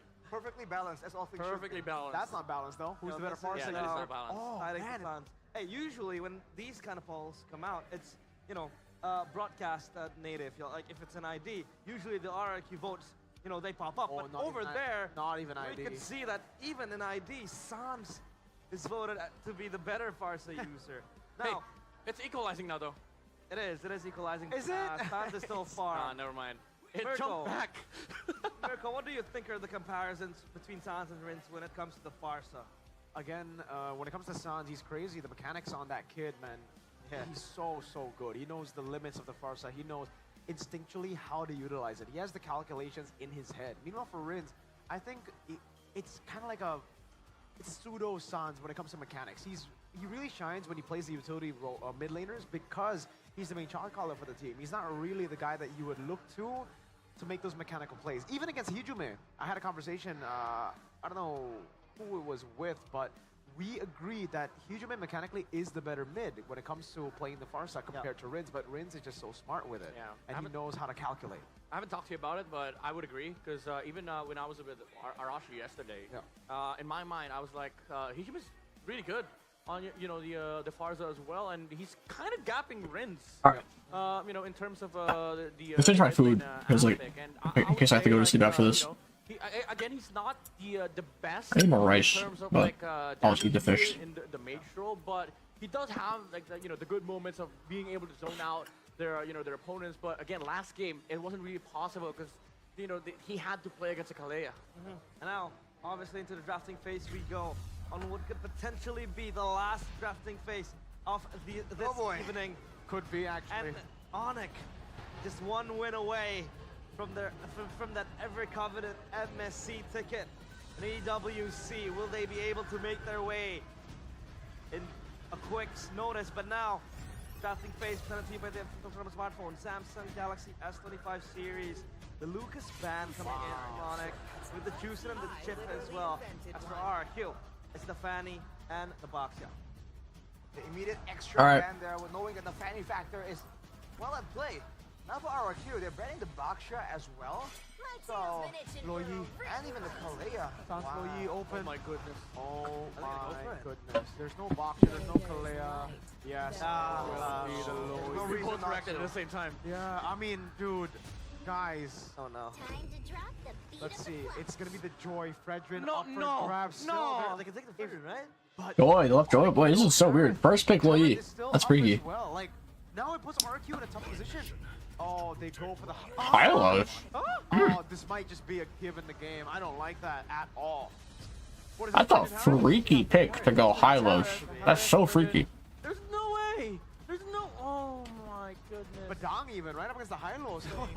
Or Glue, just pick it up. Oh, they go Ling. Okay. I think they already. This is a freaky draft from both teams so far. I mean, Link Harris isn't surprising, but the Loyi and then Hylos.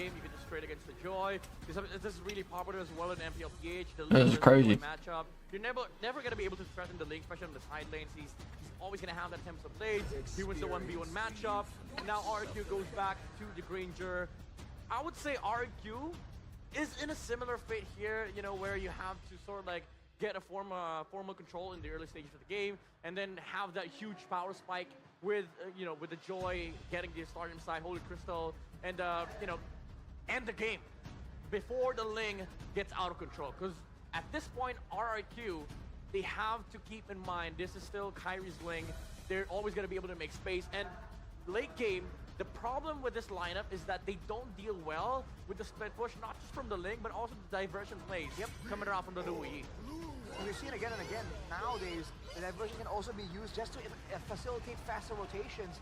And as a result, you're going to have pressure in all three lanes. And without pressure, you can't set up for ganks. You can't set up for dives. You can't really get extra farm outside of your own jungle and lanes. So that is something that a lot of teams have been able to use with the Loyi. It's not only about the pickup or teamfight any longer. And counter though. Just to talk about how ridiculous it is, because hero encounter, whatever. For me, I'm still on Sans on the Loyi. He's been inconsistent in the regular season, right? He has 100% win rate still on the Loyi. So there's one thing that stays constant despite that inconsistency of Sans in the regular season. That is scary. Indeed, but obviously, Goonik 3-0. Maybe. We'll see. RRQ is going for like a heavy snowball comp though. Galban. But I want to talk about the Hilda ban. Is it necessary to ban out the Hilda? Because I think more Badang, to be fair. But if RRQ picked the Hilda, they don't really have a setter, right? So, I think it's just, to limit the options of Dyren, because Dyren has been, really good at the Hilda, but there's so many things that Onyx can just pull off. There's the Kacha, there's the Badang. I think the Cho is a little bit unwarranted here for the side of RRQ, considering that they have a Hylos. And Onyx removes the Farsa. Oh my goodness. Yeah.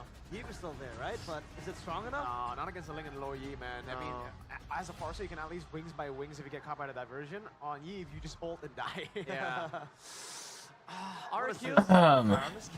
I think Even worse, I think. Your mouse? Sorry. Yeah, I mean, you'd understand the you know, the sense of getting up from the promise here, but you know, Let's see, what's their pick gonna be? Hylos could be flexed, so we'll see what they go. And you're not really solving the split pressure from the. Fredred's open. They're going Fredred jungle with Hylos. Is a little freaky. Maybe we could last pick it. Pick mage. You need that team fight and vision aspect. Whoa. You know, the Selena division Wow. against the, Selena. and also the abyss of traps that can be utilized in the early game to sort of like make space for this lineup of RQ. So that's why they banned the Cho. They want to go Selena, Probably. they want Shampoo. Onyx, if they want to go crazy. Selena is freaky. But if they don't, Badang got thought is probably the safe answer. Or, you know, if you want to go crazy, you could pick up both. Badang Tig? Badang Tig. Damn. Because honestly, I don't see any problems with the Badang being on the XP. Right, especially there's an option for Ludwig to go with a bit of a damage approach as well. Maybe not full damage like what Nino does, but you know, half-half. Still gonna have a lot of potential pressure, especially against the squishies from the side of RRQ. But Phoveus is the pickup here, so a lot of ways to stop the forward momentum coming in, even when RRQ are trying to barrel through with that glorious pathway. RQ, does Edok play the Guinevere? Oh. I think they need to answer this Badang. I think he has picked it up, but I think Here goes Tig. the good old Edok would probably just be the Tig here. Yeah, it's a little risky, but if you put the you know, if you get a Guinevere here, you shut down the Phoveus, shut down the Badang. You let the you know, you let the Joy do his thing in the middle stages of the game, and it allows for RQ to have this amazing you know, engage comp in the mid game. Phoveus Badang is very strong. Tigreal, bro. RRQ's comp is like, it's so freaky, man. Like, they could just get hard stomped. I don't know how this is gonna go. It could just be like a hard stomp. So finally, 3-0 or 2-1. Yeah. I gotta believe, man, it's never over until it's over. Hey, you got a believer and a kingdom in him, but obviously now it's time for Chefin and Goni to take the stage. Will it be Onyx that will jump to MSC, or will RRQ still fight back? Let's go to the casters.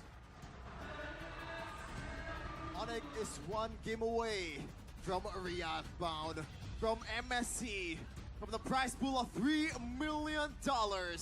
All they have to do is win it out and beat RRQ in this game 3. But surely RRQ will not just stand back and let it happen. Who's gonna happen in this game? Game 3 commences. Lanadon, here we go, as we will witness what will happen here in potentially the last game. Let's see how this goes. Freaky, but we'll see how it goes. RRQ deny that here and Okay, blue got one taps by the Selena. Edok pushed the wave in. Bingo card, but you don't gotta watch out for Sansa's first level or 2 level damage here. Rin's doing work on the Selena so far. Now this is gonna be pretty interesting. He's gonna one-shot the crab. Joy and the Ling, an assassin battle. Yep, it's gone. What's gonna happen here? A lot of pressure so far. Very nice. Like the on paper 1v1 potential, I think Kyrie has the edge, but surely this is not a 1v1 game. Edok finally getting his hero on the set, so it's gonna boost RQ's potential at a team fight surely if he knows what he's A little doing. unfortunate for Rins. I bet you he knows because he is the MVP of season 15. Kyrie though eyeing for engage. Edok is just gonna die here. Citogen. Oh, very quick on the uptick, and that's the Yeah, I mean, Red's kind of made a mistake hitting the wave. both junglers because He wanted to one-shot it, but like amazing for both. Badang, well, he's pretty scary. To get there fast enough with the Finch poise. Emblem though by Indie Home. Let's see the usual fatal for Kyrie, but so far nothing that's super interesting here. Maybe it's the missile from Savero, so he wants to snowball a bit instead of just tanking up the damage. And he Selena's a 35% win rate, by the way. Very risky pick. Tank the CC from Edok if he needs to. Pistol arrow lands. Okay, poke. It's just a bit of damage before the turtle fight begins. Let's see here, RQ, He's not gonna go bot, maybe? He's not. They're just gonna opt to try and burst turtle. Willie with TP, flanking behind. Rins is just might die. Yeah, he's dead. Burst the turtle, Citogen. I don't think they win the fight though. They just get out. I think Edok has to flicker or he runs. He flickers. Oh, good counter ult from Edok. Loopy's dead for sure. 1-for-1 trade. Not bad. Okay, it's like even, except Kyrie is taking red, which does kind of suck. Kyrie still has red tree as well. No way. Kyrie though. Yeah. Yeah, retribution used, so orange buff taken away. Keyboy hasn't engaged. Oh, Oxygen is dead. Flickered. Might live. Oh, barely lives. Wow. Kyrie might be dead, by the way. He has no jump now. Yeah, Kyrie's dead. Wow, well played, Syzygen. Really well played. He got out quick there. Baited Kyrie in. Keyboy's dead for sure as well. No flicker. Oh, what a TP from Sans.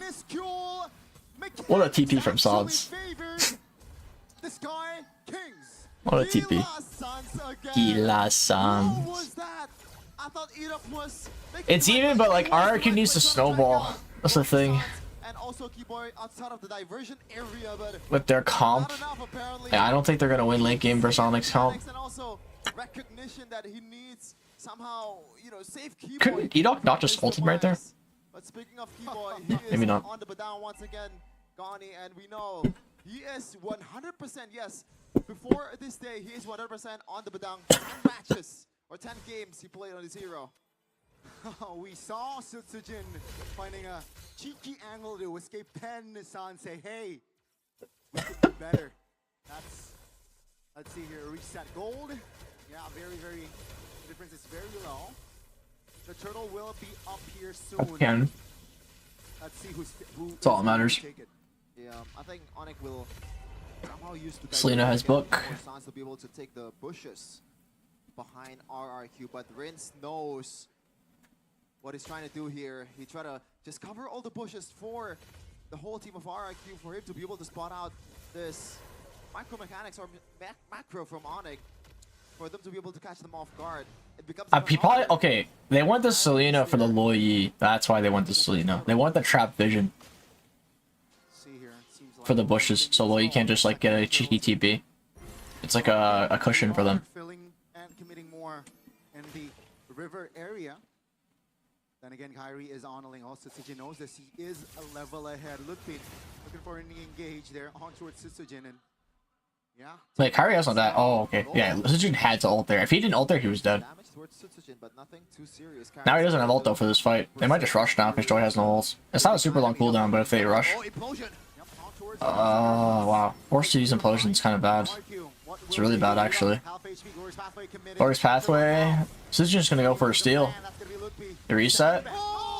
Big engage from Keyboy. Wow. Toy just died. Couldn't do anything about it. Syzygen's trying, but he does not have enough damage at all. Dude, this game looks so cooked, I'm not gonna lie. Like, I don't... Edok has to get, like, insane ults if they want to win. He can't even get his own buff. Oh my god. This game looks so over. Is it really gonna be a 3-0? It might be. Are they just tilted after the first game? I think that might be it. The first game, like, tilted them hard. Wow, he missed that red tree. He couldn't even get that red tree. They need to at least find something trade-wise. They are behind on gold. Map control. This is perhaps the play. Oh, implosion on Kyrie. Oh, but can't follow up. Also triggered, but nothing else. Damn, those are good attempts, but that's big. Big waste. I haven't seen the Selena pay off at all. Not a single like impactful stun is connected. It's just like purely vision, but that's not really enough right now. They need damage. It is difficult for them to make the right play when you have these knockups, when you have these cancels from the first kill of Keyboy. Like they don't even have follow up with Tigger ult, honestly. Unless Joy gets like insane 5-man. This time Syzygen will take on a jungler. Not like the last game. Seems like they will not commit on towards a 1v1 just yet though. Yeah, both teams taking it slow on it. They know that they have Prio here. 2k gold top lane. Almost, right? Almost taken down. So, yeah, map control, it's all blue for now. Yeah, and I'm not sure if RRQ wants to contest this. Yes, they have the tools, and if Rince can land a hook or a good abyssal arrow, and that would be a difference maker before the team fight begins. And there you go. So Sojin is just gonna split and try to get the bottom turrets. All right, come on, RRQ. They're not super high on gold, but like That's their comp is so strange. I think they kind of need to win early. RRQ is at a massive. Good stun on the Phobius. Good chunk. See here, Kyrie's farming bot though, so like, Kyrie's just gonna take his time rotating over. There's no pressure for Ling to go fight Turtle. Like him farming is just better for them. Lord spawning. Alright, they're not even gonna contest Lord or Turtle. He will stay bots. Just a back and forth. Ooh, Sun Severo. Won't purify though. But I believe Kyrie picked the magic shoes in this game. That's weird considering that he's up against Selena and also Edok. Nothing extra CC immunity will. Yeah, he didn't go tough boots. That's crazy greedy. You know, get stunned up. There's no way Kyrie went. Did not go tough boots, right? That'd be like actual crazy. Oh, Loopy's very deep. Has to flicker out. Something that he's looking for. Look at bot, bro. They're not biting on towards the objective just yet. They know that the long Kyrie can honestly just kill Toy. That's why Edok's going too. They want to take the objective. Wow. Right, he's backing off. Just the play, right? Onyx, they know they have the far lane. Oh, so they might wait. They are right now just manipulating our RQ and not. I think they know Kyrie's still bot. Bottom side, the far lane threat is very evident here in the third game. Yeah. And currently, right now, I don't think Toy does the armor pen now. That's good. He can actually melt the tanks. Well, if they roar. Towards the Ling. If they break against the Adam, yes, maybe they can do that, but currently, no. Edok, though, can still play. He might be looking for someone, but no conversion just yet. But back to the point, so Kyrie can just stay in the long lane as long as he wants to, and the only thing that can kill him is probably Rince landing a solid arrow. Even then, the Tempest Blade is an easy get out of jail mechanic. No, seems like divergent play will be. Loopy, no flicker. He's just dead. Big kill. Keyboy with the flicker engage is not going to get anyone. This is bad. Keyboy might just die here. He is dead. Byron is going to die. Severo looking for something. They're playing smart, playing it slow. Oh, a stun. Has to be purified right away. Wow. They have to look for Kyrie. That's actually big from RQ. Loopy was way too far up. Tigro still has ult, by the way. I think they know he knows Tigro still has ult.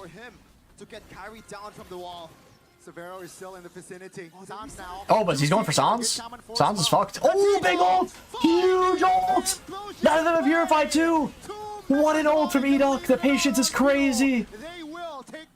Huge ult from Edok! Wow, the patience of him holding his ult for that is crazy. Finally coming to fruition here in the third game. And it's not late just yet. They still have the chance. That's a huge play, man. Wow. Strikes again. Let's see though, with this first Lord in hand. Rain's actually had a super good stun though on Harith. Getting that purify off Harith was so big for Edok. Link's not gonna have blue. Okay, this actually, if RRQ gets all the outer towers, it's like the game's not even over yet though. That just put the game even and slightly in favor of RRQ. It's still very hard for them to win. They need to like kill Phobius for free like they did earlier. It was really bad of Loopy to die like that. He walked up way too far. Maybe not having that fleeting time is a bit interesting. He wants to go for more tankiness, knowing that he's gonna be one of the two frontliner of RRQ to take. Edok doesn't have the luxury to go fleeting. He does need to be tanky. Otherwise, he'll just die to burst. Radiant armor. Okay. Will that MR be a big factor? Let's see. RRQ, they're taking it slow. Lord. RRQ is being smart right now because since they're not showing that much, especially Edok. Edok is not showing is really good. Ling is too scared to check side lanes because Edok is not showing. So it's very smart. But not having Ling here. Okay, the Keyboy does have flicker, so I'm curious to see if he tries to make a play. Good stun. Nothing too much. Will not purify though.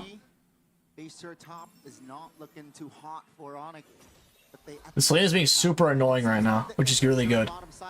Just keep throwing stuns over and over and over. Just be purely annoying. That's all. They will siege more as a mid and top enters Edoc, conceal, does nothing though. dealing out damage here. Defending It's too risky for Toy to go in to try and auto that. Even though it's like one auto off, it's way too risky. Immediately Keyboy will flicker ult. Ryo on the jungle, so at least Kai does not have his purple buff. Toy starting to hit a bit harder here in the late game. 13-minute mark diversion. Keyboy, wow.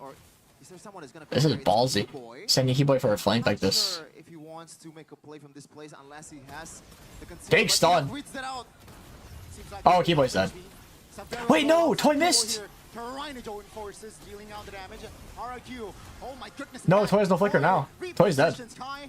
Wait, what? He backs off? That wind of nature. That Wait, wind Sujijin going crazy. should fall here as Sujijin finds an angle. No, but he's dead. Oh my God. There And goes Darren died too. formation. Kyrie stole his And ults. Sujijin will fall for 35. I thought it was over. Oh, diversion again. This Wait, might is be Luby huge. not just dead here? Can they read it out? No, It's Luby Savero. was. Savero Savero. Oh, the Toy's dead. Wow. And Edoc this time Okay, should like, be the man. lead. What? Edoc had the right idea going for T-Boy. Toy kind of missed all his shots at first, and then they just did not burst. Sujijin got one, and he kind of greeted. He could have got out, but he like doubled down and tried going for more. Whoa. That's a crazy play from Rins. Kyrie just kind of ignored Sans right there. That's going to be Onyx taking the Lord. Wait, what? Salvage Okay. something, but no fruition. Tower defense is hard for RRQ, by the way. That was Selena. It's like only Granger, and Granger is not going to have enough bullets to kill it, to wipe everything. It's not that useful. The wave clear is not there unless he lands a perfect arrow. And Toy is not doing enough damage to like melt the tanks. It's only getting worse the game goes by, 'cause he's already full build. He doesn't have a BOD. I'm not sure. He has to sell his boots, but it's going to be really hard to play Ursaling. Edoc needs to have a really good ult for them to win. It's kind of like on his shoulders. Like, Rins needs to hit like a miracle stun on Harith to get purified. Edoc needs to ult again, like earlier. Leaning towards Onyx side. Or he like picks off Ling. Ooh, that's a good stun. Damn, big burst. Is an arrow landed, but Wow. That's crazy. That's crazy. That was actually huge from Savero. Because, like, they need Toy to win. That's bad. They might lose off that now. They don't have Toy. Like, they lack damage to stop this. It might just be over here, chat. I think it's over. Good pull. Edoc, big engage. Is it enough, though? Savero, 1 HP. Savero's dead. Wow, what an ult from Edoc. That was like a 5-man, no? Was that a 5-man ult from Edoc? And Jakarta International Velodrome roars with the turnaround from Edoc. Bro, this is intense. What the hell? Holy fuck. 4-man? Jesus. Sujijin was clutch though. You guys are gonna say like Edoc made a huge ult. If Sujijin didn't kill Savero, the game was over. So he got 4 right there. Kyrie went in. And Savero just got ruined by Sujijin. Like, Sujijin killing Savero was one of them right there. Of course, you know, given the 4-man ult from Tigreal. What are you yelling at? Shut up. They lost top high ground? When? Did minions get top high ground? Stop meowing! You're just meowing non-stop. I don't know. What do you want? Definitely will capitalize on that autopilot coming from their own opponent. So it's another reset. Keep in mind, we are 16 minutes in. So, yeah, let's see here. It is definitely an Onyx favor, though. Like, the only way RRQ is won is Edoc getting insane ults. It's so reliant on Edoc. Yeah. The increased odds are there. Especially with the... Oh, it looks like for this Lord in particular, Onyx has the advantage on the long lane because there's no inhibitor turrets for RRQ. So again, that's something they can use, especially this is Kyrie we're talking about. You know, he's gonna be there in a few seconds with the Finch Boys as long as he has that purple buff for him to be able to expand his. The thing is, Akari's side lane, Onyx can't hit Lord because of Harris. Harris cannot be like bursting Lord. His range is limited, and he has to commit ult to burst. Oh, wait, they're just like going for Loopy here or what? Oh yeah, they're trying to mount Loopy. Loopy's dead. Sans! He's gonna live. Sujin needs help. Winter Crown, he's gonna sell it to Immo. No, he did not. He was too slow. Bakari's dead too. Wait, is this over? This is over. This is over. They can't defend this. This is over. Bro, what even happened? How did Severo die? I didn't see how Severo died. Oh, Sans is dead. What a stun from Rins. Bro, I can't believe RRQ won this game. Out of all games, they won this game. That is crazy. Out of all games, they won this game where they said, fuck the meta. Let's bust out the comfort picks. Tigreal Selena. And they win with that. Wow. Wow. With some MVP performance. With Selena. The confidence is crazy. Comfort picks. That was a fun game to watch. That was crazy. Alright, I need to rewind. How did Severo die? I just saw he was dead. So right here, Severo got hit by Selena stun, so he insta-purified. Alright. Wow. I don't know why Severo's in their face here. Like, what is he doing right here? He's walking into a Joy that's ulting. I guess he wanted to just kind of go to Selena, but the stun was crazy from Rins. Right after his Purify over, yeah, good follow from Edok. Edok immediately flicker ulted. So like, Loopy this whole game was just completely walking up way too far. You're just getting fucked. Like, Hylos just would always ult on Loopy, and I don't know why Loopy committed. Like, he has flicker. He should have flickered like right away here. He waited way too long. He was waiting for like a last minute flicker, but it just bit him in the ass.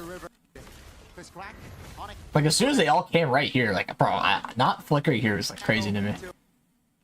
Like, he probably still did anyway, but like, you gotta keep your HP up at this point. You don't have the luxury of being able to reset.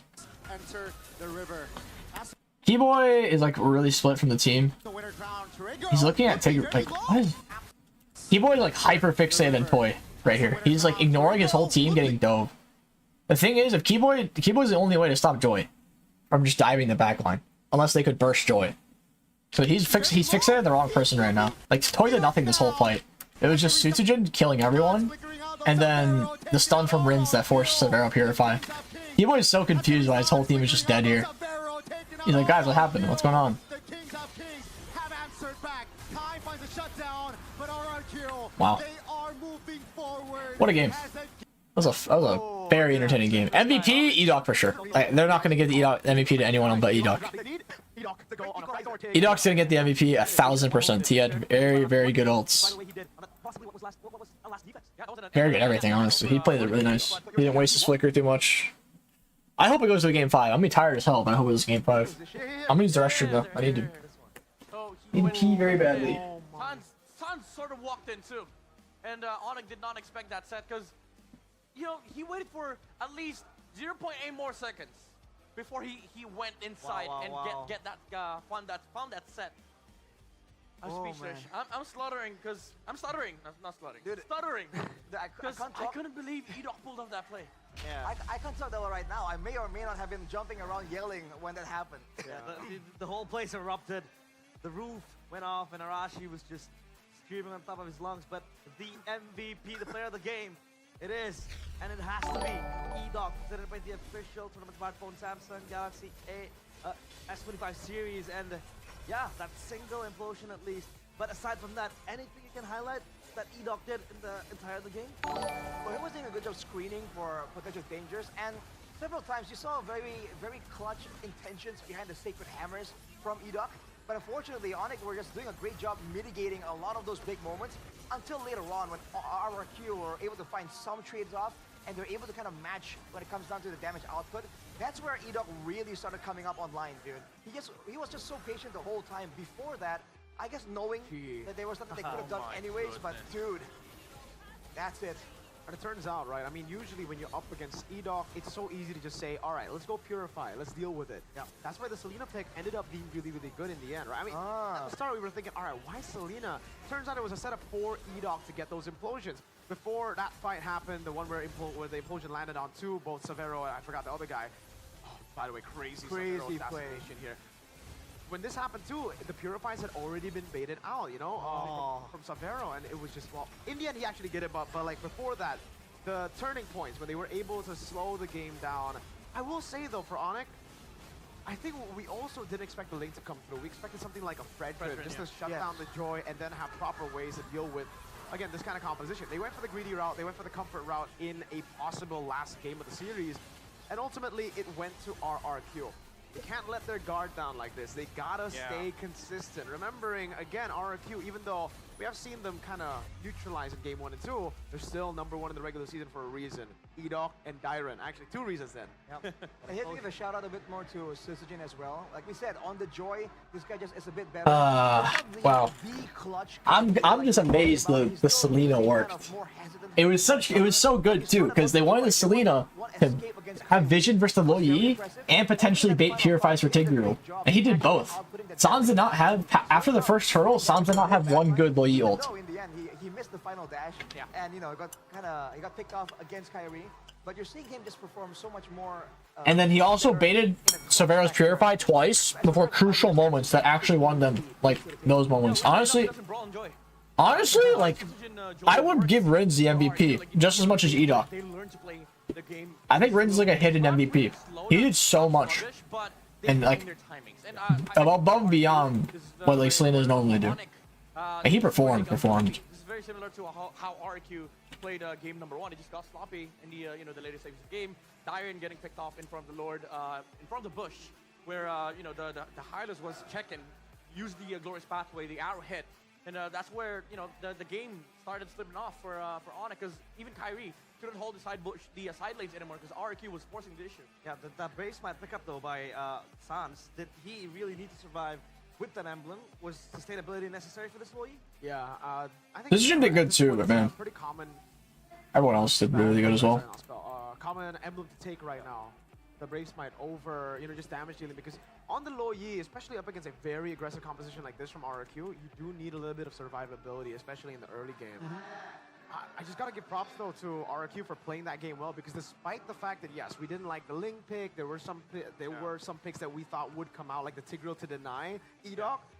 RRQ just played a good game. Actually, Edoc played the best game of MLBB here. I think throughout the series, out of all the individual players, despite Sans going and getting a crazy individual play last game, Edoc, this is the reason you want to take away the playmaking from him. You want to just put him on the high-lows, on the Gato, on the Baksha. No, for your opponents you do. You want to put him on the high-lows, the Gato, the Baksha. Don't put him on the Tig. If you're his opponents, if you're RRQ, Keskewed, he finally, I think it clicks now, he's like, damn, we really got to go back to the regular season. We've been throwing out strikes. Alright, on to the next game. I don't give a shit about all this. Yeah, I want to see this series play out. Game 5 type shit. He doesn't read YouTube comments. I read mainstream comments, not short stream comments as much. When eating salmon and rice. Control the early to mid, and then when you are in fighting shape, you execute Some vegetables too, but like all gone. It's just some salmon and rice left. The coach comes in. All right, that's a good play. I like that he didn't panic, because honestly, keyword there is not panicking. You saw when Edoc tried to roll over onto the Ling when Kyrie contested for the Lord, he didn't even use Flicker. He just let Kyrie waste his energy, and when they saw the Ling had no energy, he went for that crucial ultimate onto the backside. Yo, by the way, do we see 2 Skypiercer builds for a toy, or is that a mistake? There's a Skypiercer there at about 6 minutes, and then there's another one at 18. I think he might have sold it then for something. Yeah, he might have sold it for something, which is like, yo. They bought it again. What? Something behind that. 80's not enough. No? I think it would be weird if he sold it. Because he has both Rose Gold and Wind of Nature, but it could also just be the boots that he sold for one of those. Yeah, I wonder what he sold. And Chris saw this. Yeah, Onyx could have been a little careless that game, but it was still very well played from RRQ. I wouldn't like to announce their win. Doing well, and he didn't get a lot of stacks, so he sold it. But then he was like, "Oh wait, we're starting to win again. I'll get it again." Yeah, which is, it's an interesting decision there, but I guess shows you again adaptability. And shout out to the whole team as well. Despite what we were talking about the Sans, was it 100% win rate on the low Yi? It was that cracked it. No, Not any longer. It's You gone. know you want it. Spamming out those abyssal arrows kind of gave RRQ an idea of where they were. And for the most part, despite some really good diversions made by Sans, in some really unpredictable locations. RRQ Sonic in finals, bro. I wouldn't count Geek Fam out. Geeks are geeks, bro. Well, let's not underestimate them too much. Was 10 picks, 100%. Honestly, up until this point, Geek was given a harder fight for Sonic than RRQ has. Think about that. Thank you. I mean, I still, stand by what we said earlier. They should have just taken Tig. Honestly, because when you mentioned it, I was like, why not just take the the Badang XP and then put Keyboy on Tigreal? Then RRQ suddenly have no solutions up until late game. But you gave Idok, the Tigreal. He acted like a marquee. He became the solution for RRQ. It was always been the staple pick for Idok, where he was, pushed on to make the clutch. You know you want it. Week in, week out. That was one of his strongest picks, and now given to him on a silver platter. Which, by the way, RRQ was losing in the draft until that pick come up, and maybe Onyx Greed as well kind of got to them. So. Yeah. It didn't even seem like they won so hard in the drafting phase. It's just that the way that guy plays it, it's a different hero, bro. My Tigreals in rank don't look like that. Oh, that's different. Nowhere close. It's shown up. Yeah. Let me play Tig for you. We'll see. Let's see. An astronomical gap right there. I think we're gonna cosplay as Idok, bro. This guy's gotta go midnight with the implosion. or shedding darkness on the opponents. Just midnight. What was that? Midnight. What the hell? I thought Harris survives an average goalie with no hero pool. Jesus, the shit talk. Freezing behind Season Hunter after 1 minute useless. It's also good for bursting objectives. Selena is very good for bursting Turtle with Season Hunter. It's not just for the crab and the leash. Although it is like niche. But the thing is with Selena, you're not really like, I think there's nothing really else that she would go that's really that much better. You could go move speed, but Selena already rotates pretty fast. I think you're getting a lot of value out of Season Hunter with helping your jungler and then guaranteeing that crab. I think it's more than that. He's the playmaker. It's a lot of early game value. Who have secured RRQ finally their maiden game in the series. But on stage, we have Bude Clara Mongstar to take an interview. So Bude, what's up?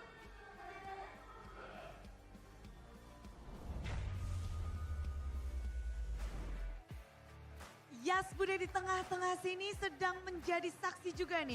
Kira-kira siapa antara Onyx dan RRQ yang akan mendapatkan tiket MSC at EWC 2025. Dan telah bergabung bersama Bude yang udah punya tiket untuk MWI. Chico. Halo Bude. Congratulations untuk Onyx Pertiwi. Terima kasih. Well, Master Lopez better on Selena though. Well, that's the thing. Those are both selfish. Selena doesn't really do damage. She's just annoying for stuns. Like you might see her Selena in ranked one-shot people, but like Edok didn't one-shot anyone that game. All he did was play for stuns. I'm sorry, not Edok. Rins. Like Selena in competitive is much more utility-based than damage. You're throwing vision. You're throwing your traps for vision. You're throwing your stuns to bait purifies or for your teammates to follow up on. It's not for you to be able to kill people. So both those emblems are, both of those like talents are selfish. They're meant for her to do more damage or her to get better items to do more damage. That's why I think Season Hunter is like actually valid. Dari perjuangan mereka dan dua tim inilah yang akan bergabung ke dalam MWI.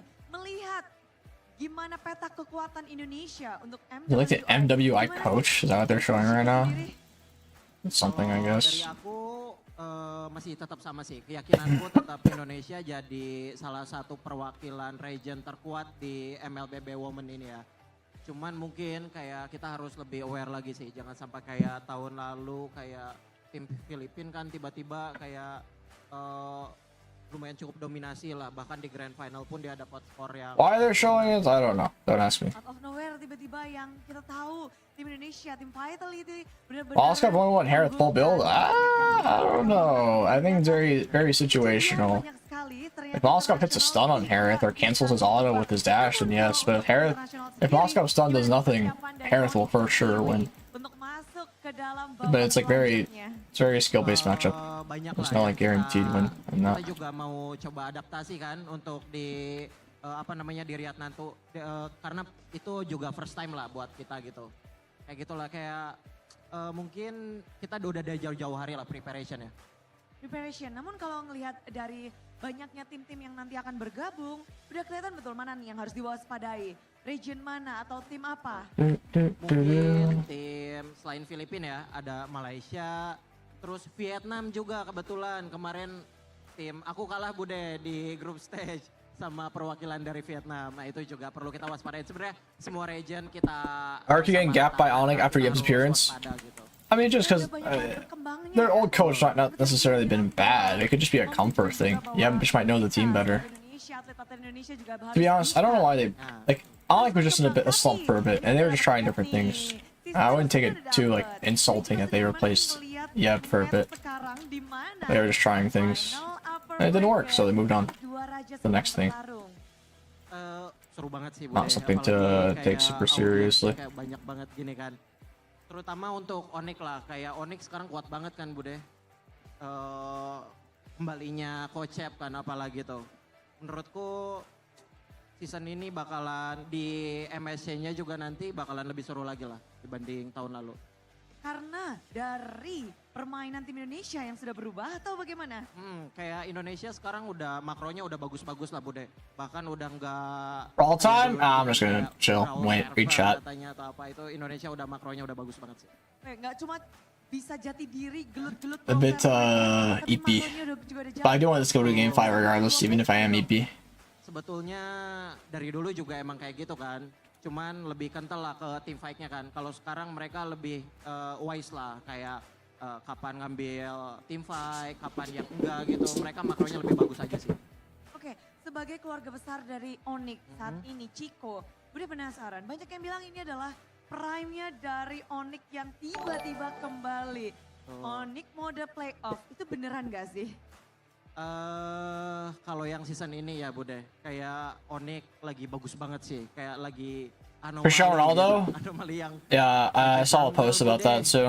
Kemarin, wah keren banget sih. That would be crazy. If I could get like a picture. That would actually like insane. Udah menurutku step ahead sih, one step lah dari musuh lah. Ya, tapi ngelihat betapa kuatnya juga dari tim RRQ, gimana ngelihat tim RRQ di playoff ini? Menurutku RRQ-nya juga bagus sih, cuman Onyx tetap lebih unggul lah. Bajunya sudah terlihat ya di sini ya. Oke, di sini masih mengharapkan tentunya Onyx Pertiwi sudah ngedapetin tiket untuk MWI. Sekali lagi congratulations dan selamat berjuang untuk Onyx Pertiwi di MWI 2025. Dan kita masih akan mencari tahu siapa yang akan mewakili Indonesia. Yeah, actual like he's gonna be there. Di MSC. So, kita penasaran banget. Game keempat atau bakal jadi game It'd kelima. be crazy to get a picture with him. Not even lie. It'd be like a crazy thing.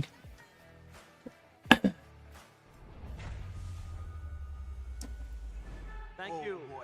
Plenty money is crazy, oh, of course. Who is currently the coach of Onyx Pertiwi, which is the female team for Onyx, and he was ex-Rebellion coach. Ex-Rebellion, by the way. Ex-Navi, but Wasn't he in Malaysia for a bit? yeah, he was. JP JP Niners. Yeah. Then he, I think he got homesick. Oh. Are you homesick of MLPH? Not right now? really. I mean, I've been here for like 4 Been days. enjoying Mpl Id? I'm enjoying Mpl Id. Nice. I am enjoying the crowd. I'm enjoying the game. Enjoying being with you, gentlemen. Hey, how about your man? It's all cute because I asked him, does he enjoy the food? He does. Like having sambal, head and shoulders earlier on. And by the way, you had this, right? Yeah, dude. Just yesterday. It's so good. Tequila food. This is next level. It is Yeah. amazing. Obviously, this is the food that you want when you're hungry and you're lazy. Not to cook up some food, you can just grab tequila food. Yesterday we tried out the sablak and also the baso achi, and it was bussin'. We had it again today. Ah, yeah. Oh, you got it again? Yeah. It's delicious. All right, He, how was it? he treated me, I mean, if you're gonna ask me, I'm gonna have to keep a stash at home. We own this. You'll have to stash it We up. own Late night this. cravings, you don't really want to, make the time to cook. It's all simple with tequila food. Don't forget to grab yours now. They have different flavors. They have a lot of, variants that you can enjoy. Tequila food, midnight approved. Yes. Sir. Midnight approved. Yeah. Now, was that draft midnight approved? I would say, I say a lot of things, man. But I'm gonna say, they should have taken that TIG. Yeah, I'm gonna swear. This is a promotional ad? Is what a promotional ad? Because here's the thing. Me and Mirko. You want to hear a promotional ad? Now the Cho Well. made sense. Because RQ was also prepping for the TIG. So both of them could have taken a TIG. Yeah, fuck it. I gotta advertise Aptoid anyway. I haven't been enough. Nah, let's just go full views and Edo happened. We were calling for the tick too. Yeah. Our promotional ad. Is that I am sponsored by Aptoid. if they can deal with the If you don't know what Aptoid is, Aptoid is a third-party service that gives you up to 25% cash back in diamonds when you purchase diamonds. Meaning if you buy $100 of diamonds, you can get up to $25 back. Spend on more diamonds. Now, how you download Aptoid? Go to my description below. Click on the Aptoid link and the Aptoid wallet. Make sure you download both Aptoid and Aptoid wallet. After installing Aptoid, go into Aptoid, search up Mobile Legends, and then download Mobile Legends. If you already have MLBB installed, it'll just it'll transfer the resources over, it'll all be fine. Really smooth and whatnot. Download Aptoid wallet, go to rewards, and Aptoid wallet, go to promo code and put in my promo code, all caps, CHICKN, for an extra 5% cash back. You need this cash back to hit the 25% cash back. After all that, go into Mobile Legends, you try to buy diamonds. After you put my code, of course, you'll see a custom pop-up when you try to buy. It'll be a custom Aptoid pop-up. It'll show you how much you get back in cash back, and the more you buy, the more you save. Anywho, thank you, Aptoid, for the sponsor, and go check it out. Cash loot bar ads? I don't know if loot bar was legit. They messaged me too by a sponsor, but I was already sponsored by Aptoid, so I just said no. But like, does Cash even still stream, bro? Did he give up on that? It's Onyx time to respect that Tigreal or other playmaking heroes of Idok, or go for a different route.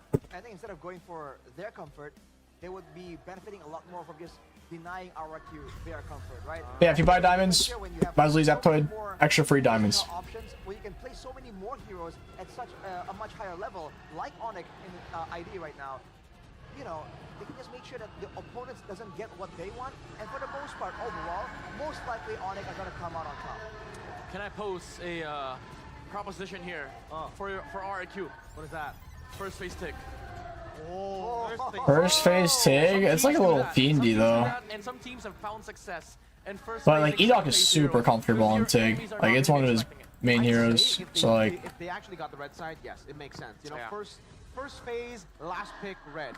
Yep. yeah, third pick makes sense for Tigreal, but I don't know about like just like second pick TIG. Unfortunately, they are. Yevov has taken back the red side away from them. I think if they really want to go for another Edok special pick, it can be the Franco later. So they can still save it for later. Yeah, Franco. It's still same band. Back to the basics now. Wait. Oh yeah. Harith gets taken out. Lo Yi left over. First pick Kaleo. Well, there's no Tigreal now. After that. Onyx, oh, never mind. Let me just say, red 3 for Onyx is very, very dangerous because Savera could get the 1-1. So RQ might need to take it out, but if you're Onyx, you're planning. New poll, you're right. New poll. You just take the farms in here. Well, Dang Lo Yi. probably because Need a new poll. I would say the Kalea was a good priority, but now you have to be concerned about the Louis again, and then there's add poll. red 3. So I think RQ Game 4 needs to get their hands on the winner. 1-1 on this next upcoming picks, because if not, I'm too lazy to think of funny names right now. stand against Avero's 1-1. Wouldn't Aerithal still be available though as a counter to that one? No, it's red 3. If they pick it red 3, it'll be banned out. Unlike some okay. teams. Yeah. So if the RQ takes 1-1 here, Onyx just goes Aerithal. Exactly. That's a problem. Yeah. So alright. it's kind of like a lose-lose situation. They go Granger again, I think. We really haven't seen Toy go for anything else when the Granger's up for grabs. It seems just to be the key pick for them. Yeah. Play 2 heroes. It's still up for grabs too, and technically now it gives Onyx. Oh, they don't jump for the What? Granger. Selena Wait, early this time round. they take the Selena again. That's crazy. They could take it again. Oh, it's because of the Lo Yi. The reason why they're grabbing Selena is because of the Lo Yi. They want the Lo Yi, or they want the Selena for Traps Vision, so Lo Yi can't get like OP TPs. That's the reason why they're picking the Selena. I don't know if I'll have as much impact though, without like a Tigreal. I guess you still bait Purifies or Kalea in a similar fashion, so not too bad then.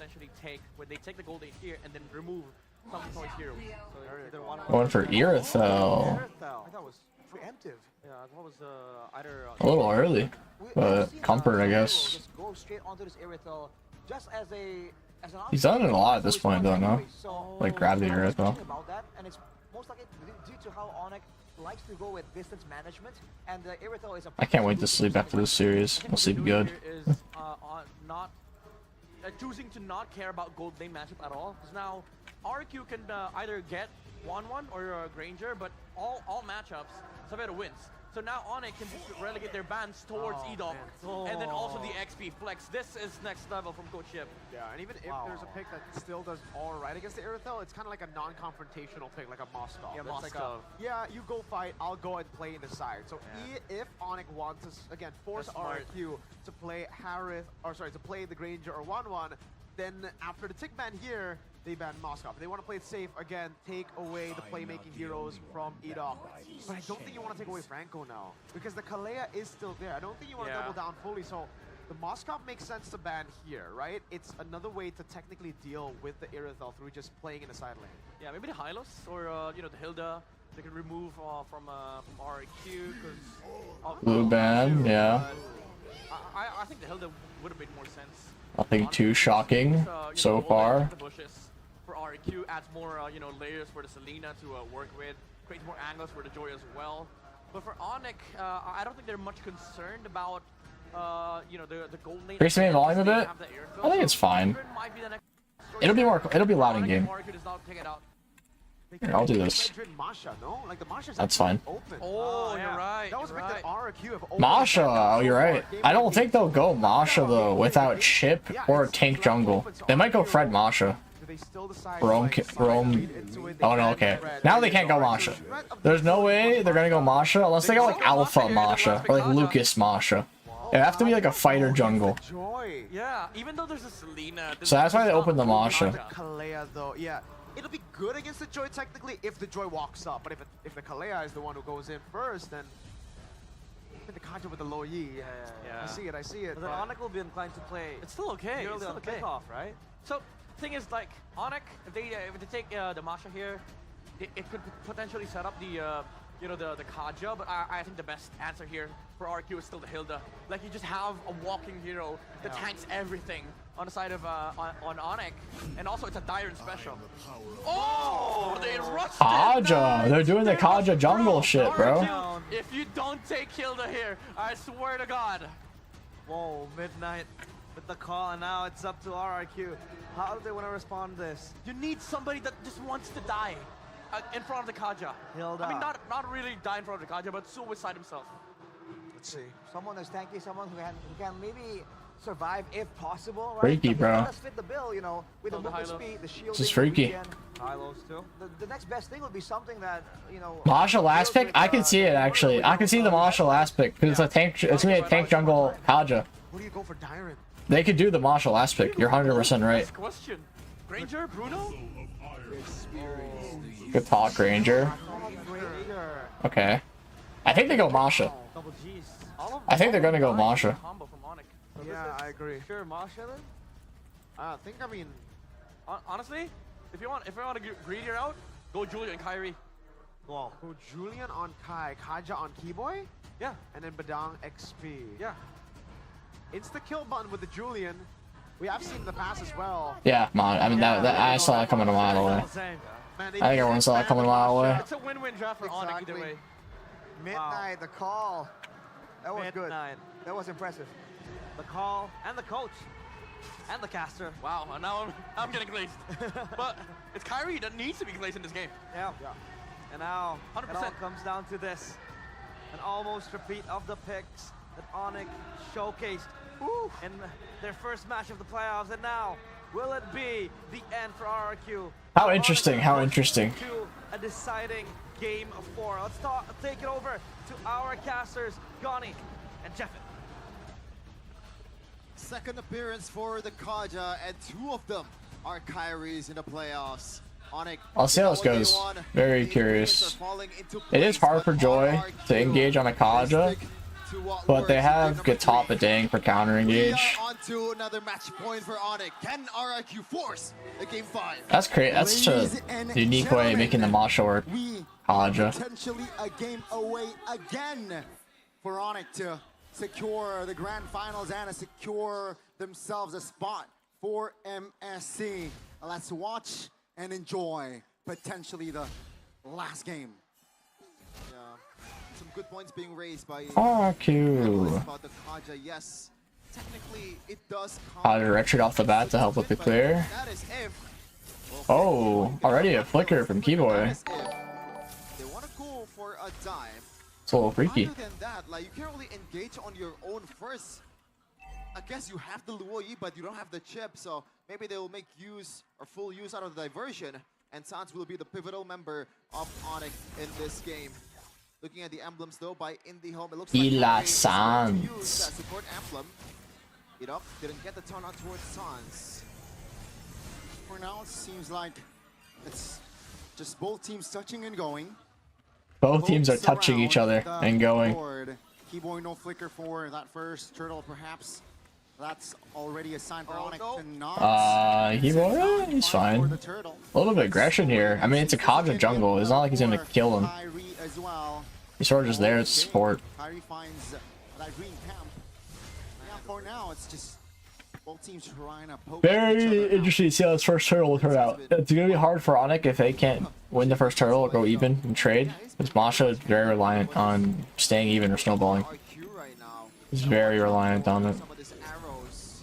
There's a few people. There's a few players that can make the Selena work. And Rince was one of them in the regular season, and he's showing his full potential here in the playoffs. Ludpi though already level 4. Keyboy hasn't secured it. Okay, they're just rushing it. They're just rushing it. They don't give a shit. Kyrie's still doing blue. They're giving it. Wow. As expected as well, right? They're just gonna decide to give it outright. Contest for Onyx. RRQ secures. Oh, look at the gold. Severo having to reset. Quite low. He's actually not resetting. He's just regenning. History-wise, final upper brackets all a sweep. It's been a sweep for RRQ. Oh, it's clear XP. Just noticed. Kind of bad because later in the game, like late game, it's rough. Because Launch is gonna play side lane. And I think it's gotta be Rins and or Toy and Edok playing side together. They can't have Joy because Joy will get fucked by Masha. It won't happen. Game win rate also. Rince is still pretty much unbeatable on the Selena. 3-0, 100% win rate. So he's looking to make it perfect again in his 4th match in the regular in this season 15 with the Selena. But surely it's gonna be a tougher test here with Ludpi also securing this Masha, which has been banned quite a lot in the playoffs for some of the XP laners that we have here in ID. Luke, Ludpi are the two that can make it work the best. Looking at the items though, it looks like Kyrie will go to that Thunderbelt route. Oh, Thunderbelt, yep. So minimal damage for tankiness. But again, surely the RQ, if they don't fight, I think it's gonna favor them because Suzuki will just farm up much better than Kyrie. This is a problem that they have to address. Onyx will have to force a team fight on towards RRQ with their diversions. That should be the win con in the early to mid game. It's all quiet though, right? For that divine judgment. I don't think it has Pretty the triggers close. this game here, and Nothing going on really. It's kind of boring. 0-0-0 still all across the board. Kind of just staring and watching. That turtle. RRQ seems like they will set up for that turtle take as well. Sans half HP. That's not a good sign. Yeah, solid pokes from Rintan. He's been handling Sans with this Selena, man, 2 games in a row. Look at he's on a Masha right now. Oh, diversion, gotta watch out a little. So Suzuki might be Oh! Masha! He does not do enough damage though. The turtle's not low enough for them to commit. Loopy just kind of wasted ult. Oh, he's in a bad spot. Flicker as well. He's just dead. That's big. That was just a flip. Kyrie gets the retry. Nice. Nice retry. 1-for-1 trade. RQ still. Slight goal lead. In favor of them for sure. An L on all over the department of for Onyx. The gamble that paid off from Onyx. Ludpi, he got to tone down the aggressiveness. Yes, they need to use the diversions, but it has to be a bit more calculated with the all-ins. Okay, and tempo Look at me for maybe collapse topside. Are they gonna use a TP? They're TPing, they're TPing. This might be a great Flicker from Keyboy! Instant flicker from Toy. forcing Toy. There's just a flicker trade. Base. And that's gonna be a turret taken Oh, down. Kyrie gets the ult! Going to be a pull by And he's Kyrie. dead. And Severo will A trade, though. execute Masha died bot. pulling Edok is gonna live. That's going to force the AOG from Edok. It's a 1-for-1 trade, but it isn't. I mean, it's just a 1-for-1 trade and tower as well. Ooh, Suchi does get blue, which is good. The fact that he was flanking Toy from the side. Good one That is good. and they secured another turret. Even It's a though trade. Naomi right now is still favoring towards RRQ, and that should be all Sutsujin farming the hell out of this Joy. See here, RQ, 4 members in the mid. Onyx only 3. Will they be able to capitalize? Rins is pretty annoying on the Selena. They only really go to Selena if they have Joy Jungle, because that supplements magic damage, and then also going for Sable E. Seems like they will rotate towards top lane. They're gonna give bot. Go for a tower trade. Severo, or not Severo, Loopy should just go for bot tower. I don't know why he isn't right now. He hasn't realized. Edok conceal, but so far no target just yet. They didn't even go for the trade. They want turtle more. Tyrant is on a Kalea and Ritz mostly on this Selena, man. The arrows, even the, a single abyssal trap. The utility is just too big. Diversion by Sans. Diversion. Oh, the ult on the Keyboy. Keyboy is gonna get one tapped and just bursted. Wow. Interesting AOG from Edok. Not gonna connect. But they get turtle and a pick. Yeah, Kyrie. He's forced on a jungle that literally does nothing but a single point. Watch tower's gone. Nice stun. They're not even defending. Mechanically gifted, someone that can make a play of his own, but Loopy's not gonna go for it. Never mind. Veteran has a lot of utility. Baxia can roam around the map really fast, but Kaja, the utility is just so minimal that Kyrie is not really, so effective if he doesn't get that divine judgment towards the perfect target. Okay. Just 1,000 gold between them. Onyx still have some counterplay here with Severo still untouched. Let's see how RRQ will handle this fact. 60 seconds. How here RRQ for handle this first fact? Lord in the game. Sutsujin. Severo reinforced ult. Get out. AOG. Wow. Purify pops. Bait is Purify. That's good for Kalea. Move back. Good AOG actually. Use the Purify onto the Airthel, man. The arrows and the AOE. Kalea's getting her fleeting time. From Edok, that was a good punish, but thankfully Severo still has the Purify. But also good use from Onyx, though. They're not really down by much. Oh, Tsunami Slam on the Keyboy. Keyboy dead. Dude, RQ looking to win this game so far. The thing is, late game macro is really in like Onyx favor with the Masha. So we'll see. But then again, it's just Keyboy, the roamer. Taking it slow as long as RQ has to keep harassing. I think they will think they are a-okay. Diversion towards the mid to reinforce the threat. They got defense up. Somebody gonna go? But yeah, so far, it's just 5 kills in total. Yeah. Almost 9 minutes of game time. Especially for Onyx, you see that feeds off the early game. Just want to dominate the early. Masha's just running around. Yeah, 0-2. He needs to farm for items. And that's because Kyrie, They can't really perma a team fight until Masha can actually do damage enough to kill. they're not going to be able to be as dynamic as the Prime Onyx that we're seeing, especially with Chip. Oh. It's non-existent in this game. It's only the diversion from Sans. Other than that, there's no Conceal. for Kyrie. Oh, the wrong person. Kaja goes off. AOG big. A two-man. Kyrie and Keyboy. 0-1 HP is gonna die to Loopy. Loopy quite low though. Toy. Oh, Suchi gets cancelled. Loopy's dead. Oh, it's just a trades and trades. 2 for 3 though. Rins is gonna get out with the amazing stun onto Severo. Good poke from Toy.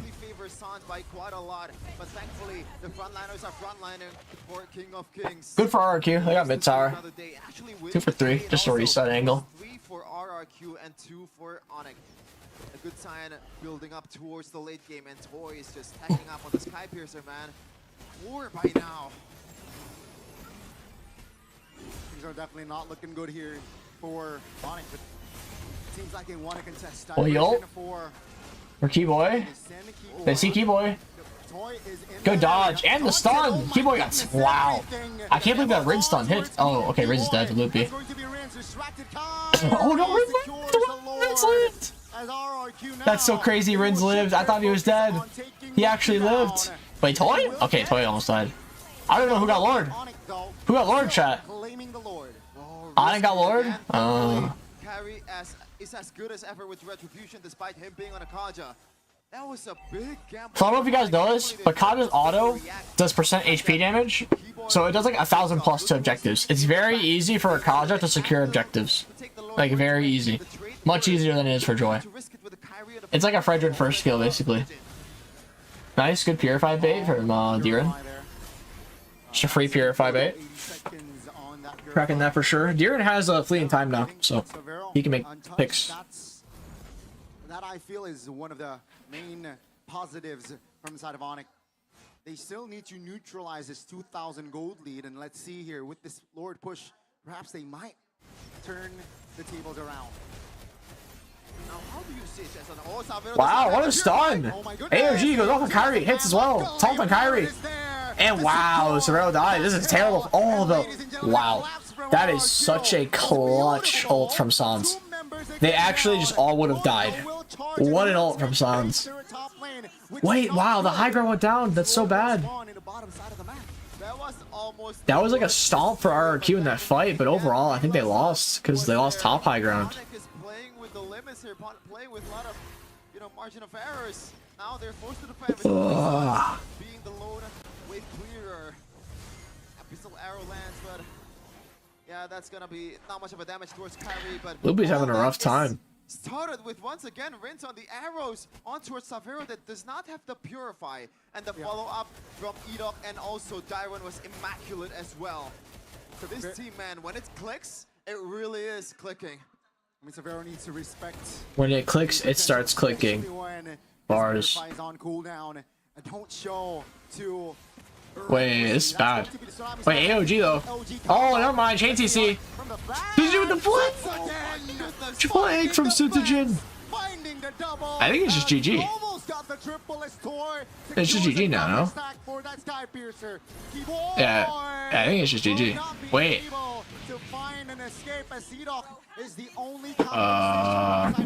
It's GG. Yeah. Wait, is Lupi going for the back door? No way. Actually, sounds up an 8. Okay, it's like greedy. It's greedy to end. It's so close. They don't end. They don't end. Wait, spawn. They spawn. They don't end. They don't end. They don't end. So yeah, I saw the timer. The RQ will not be able to end there. But Onyx, they are given a warning sign there that they need to be careful. Oh, Rin's is doing so much work. Oh wow, an actual low ETP that got a kill. They were not expecting that. This is so good for Onyx now, actually. Oh, low key, they're still 5k down. Oh my goodness, Sutajin! Wait, what is Sutajin doing, chat? Wait, what? Wait, what? Wait, what, bro? What? That was absolutely unnecessary, especially when you have the retribution. Why? Why? What? It was a 5v4. Toy was practically top side of the map. Why would you look for that play, Sutajin? And now Onyx, they will secure the Lord. What? And will this be the final push? I don't think so, but if ROQ makes the same mistake... No, it's not the final push. It's still like 14 minutes in the game, but like... What? I got rage baited. Huh. Only one game. Yeah, that's so weird. It's still in an okay place, 3-2-3, and he's stacking up the items. Toy secured that Blade of Despair. Is gonna be hitting like a truck. Lord comes in on the top lane again. Oh, diversion from outside of the map. Diversion? Oh my, no way. It ends like this. It ends like this, chat. It ends like this. It ends like this. Wow. That's so crazy. What a throw from RRQ. What a throw from RRQ. What a chunky throw from RRQ, man. I don't know what that was, bro. Gila. A maniac. What a play to end the game. And what a way to come back from a sticky situation. 3-1 from the yellow porcupines. And the kingdom is theirs, at least for now. They secure a spot in the grand finals and they qualified. Throw Q. Sutsu shit. What the hell? That's so mean. Sutsu shit. Oh boy. Wow. Sutsu shit. That's crazy.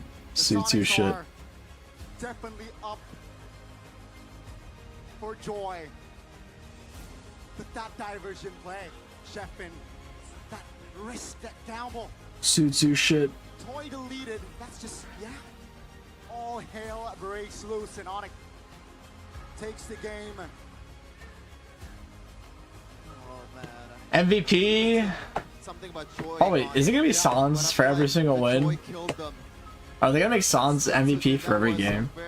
Honestly, that last game, I don't know if Onyx really had an MVP. It was really just RRQ throwing. First game and the last game, man. RRQ just throws so hard.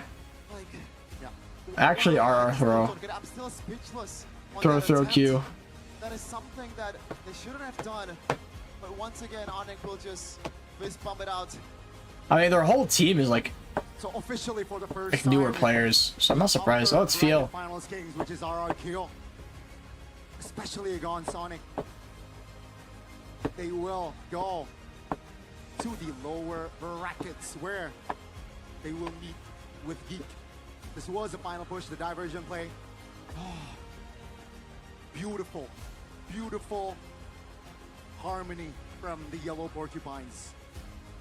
We're gonna hear a word or two from the winner and see how they feel with the fact that they've secured a spot in one of the most prestigious tournament, MLBB.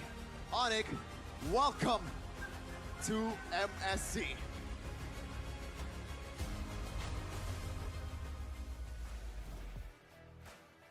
Dan final upper bracket sudah dimenangkan oleh tim What the hell? Onyx. Why is my stream? Wait, hold on. Bukan hanya final upper bracket, Never mereka mind. menjadi grand finalis pertama yang akan melaju untuk hari Minggu. Sad? nanti. Yeah, Dan I was hoping for a game satu 5. untuk MSC at EWC. Onyx, Shish TSH asterisk TSHT doing what he does Sutsu best. shit, bro. That's a crazy play from Sutsu shit. If you guys haven't already, pretty sure much like the stream. It is 9:10 a.m. here where I live. I've been up all night, so I'd appreciate it if you'd like and sub. Very nice. Benar-benar Onyx hadir di sini di final upper bracket dan match terlihat begitu ketat. Do I care to watch this to wait till they announce the MVP? Namun, I'm kinda dia tired. penasaran untuk melawan Kinda is an understatement, I'm very tired. Bagaimana sih? Boleh diceritain mungkin? Dia tim ini sih lumayan kuat lah. Jago-jago. Jago-jago. Namun kalau dari Lutfi sendiri kita ngelihat Kaja increasing the dark system with them Kaja picks. Masih kembali untuk game keempat. Apakah itu berarti sesuatu? Yeah, just cooking. Apakah ada maksud tertentu dari kombinasi itu? Nggak ada sih. Yeah. Kita main aja. Main aja. Apakah ini mode Rep social media account. Gimana? Ya itu bisa jadilah. Bisa jadi, tapi penasaran. Apa yang mungkin Coach If they Yas lose to katakan Geek, atau Adi katakan it's so ketika over. It will actually, like, their social media accounts are so doomed if they lose to Geek. Mereka cuman pesen jangan banyak pressure. Main lepas aja. Main lepas aja. Dan kalau dari Sans sendiri, Sans. Ini mode Sans apa? Semuanya teriak, gila Sans, terus-terusan. Kayaknya ini benar-benar momen yang begitu mendebarkan, momen They got through in general? Okay, well, yeah, well, Rin's got fucked by Selena. But Sutsujin kind of engaged 1v5. Playoff ini. Oke, konsisten dengan 4 gamenya. Awalnya Ya bisa dibilang konsisten. Soalnya kan di playoff beberapa kali, 3 kali kita menang sampai ke grand final kan. Jadi bisa bilang konsisten lah. GH, I'm gonna be asleep by the time Hoon streams, bro. Hoon's gonna stream and then stream, and I'll still be asleep. I did not just wake up. I have not slept. I've been up since like I woke up like I don't even know how long ago. 17 hours ago. Oh, I'm saying 17. Am I stupid? Like 15, 16. Nggak bisa berkata-kata sih. Tak bisa berkata, tapi kalau kemenangan hari ini, katakan sesuatu Sans tentang kemenangan hari ini dan Ronaldo goal master for UBC, I saw. Let's go final. Kita masih ada 1 match lagi. Ya semoga lancar jaya aja. Semoga lancar jaya. Sounds back is hurting. Sounds putting in work for sure. Tapi kalau dari Savero, King Savero. King Savero. Kali ini benar-benar momentum Interesting. yang didapatkan oleh Onyx. Namun lawanmu hari ini adalah The Young Blood yang namanya juga sama-sama diserukan seperti halnya dengan nama Savero. Gimana sih untuk pertarungan di babak playoff melawan Toy?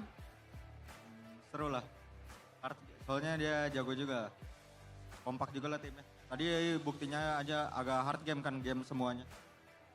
Dari hard game itu, kasih tahu ke Bude, gimana cara kalian untuk bisa mendapatkan game-gamenya? Mungkin lebih tenang aja sih di komunikasiin gamenya. Lebih tenang di komunikasiin game. Dan Savero, kasih tahu dong, suasana Onyx pas playoff sama regular season beda nggak sih? Lebih seru lah sama lebih hype di playoff ya. Lebih seru dan lebih hype. Jadi dari vibes teman-teman satu tim Onyx itu mereka malah lebih hype. Alright, I think I'm just gonna go here, chat. I'm tired. They're yapping too much. I don't understand what's going on. Mereka suka dengan panggung yang besar. I'm just sort of here, and I'm EP. Ngangkat piala lagi atau hype-nya? So I think I'm gonna go. Mungkin pengen bantu aku sama. Wait for what? They're gonna be like, Sans MVP. Gila Sans. Gila. That's over. Wait for MVP, bro. Mereka tentu nggak mulus. Langsung kita tanya Wait for MVP. kepada sang burung kaja, ada Kairi. Gila Sans a bit, glaze Sans a bit, then go. Bro, I can't glaze that last game. It was a good TP though, don't get me wrong. That TP was good, but like RQ threw so bad. It's like akan jadi hero yang crazy. Kalian gunakan dengan kombinasi ini atau bagaimana? Kaja lagi.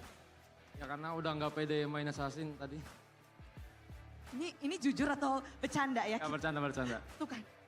Langsung pada kaget pas saya, pada ketawa di sini. Tapi kalau melihat dengan momen-momen yang ada berat juga untuk terlihat sulit untuk ngedapetin kemenangan atau snowball lawan RRQ. Ya karena RRQ jago juga. When the kid Bomba's jersey, is this a bit? Or is this just the t-shirt I'm wearing? I don't have his jersey. I have a few questions, people say that now. It's like a bit I don't know about. Ya idolanya Kiboy. Kamu Is this my t-shirt? Kayak tadi doang ada momen kan si Dok. Kayak momen I would like a jersey of Bombas though. It would not fit me, but it'd be funny. Momen Kiboy dilakukan juga oleh Idok. Tapi kalau dengan momen kalian tertinggal dan pada saat ini adalah lawan kalian RRQ yang konsistensinya memang kita tahu mereka begitu konsistensi, tapi kalian menurunkan mereka ke lower bracket untuk Kairi. Does it mean something for you to put RRQ on lower bracket?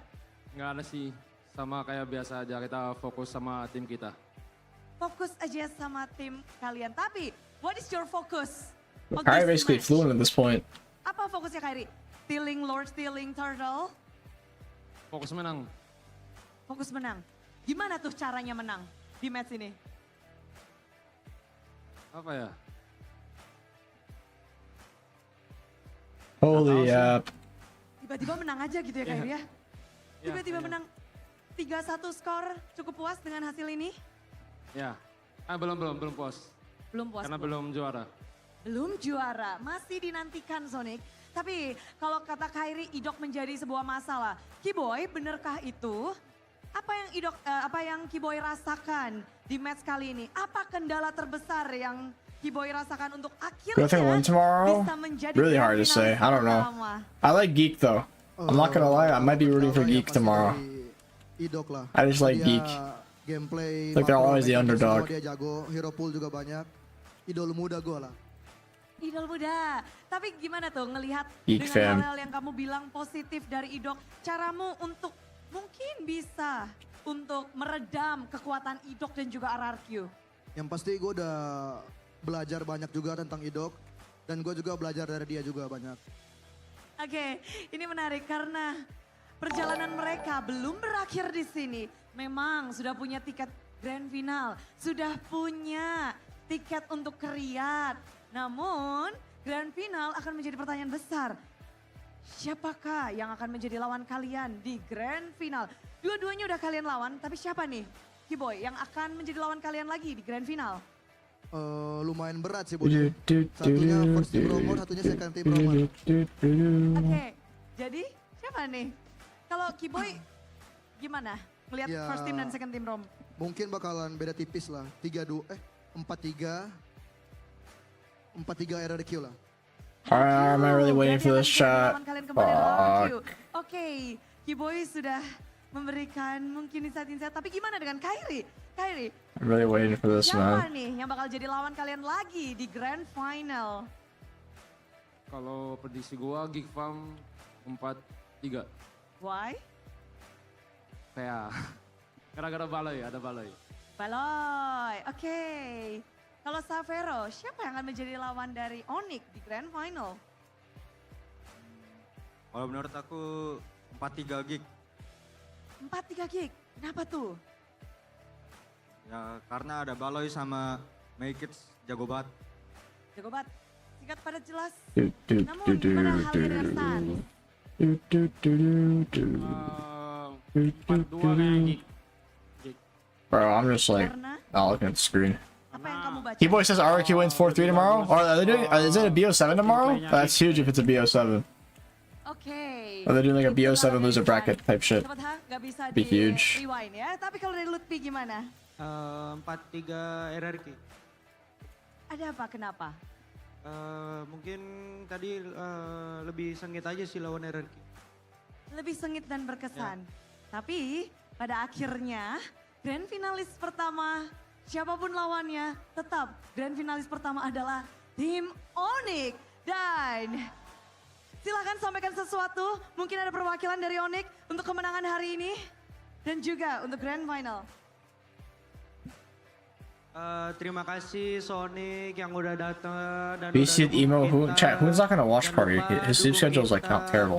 I mean, he might watch party because he really wants to cook it. Jangan lupa datang dan sekali lagi beri tepuk tangan yang meriah untuk tim Onyx. Bude, ada tambahan. Bisa? Apa? Kata Kairi dari hashtag 9 Go Riyadh. Dari hashtag 9 Go Riyadh. Inilah dia tim Onyx.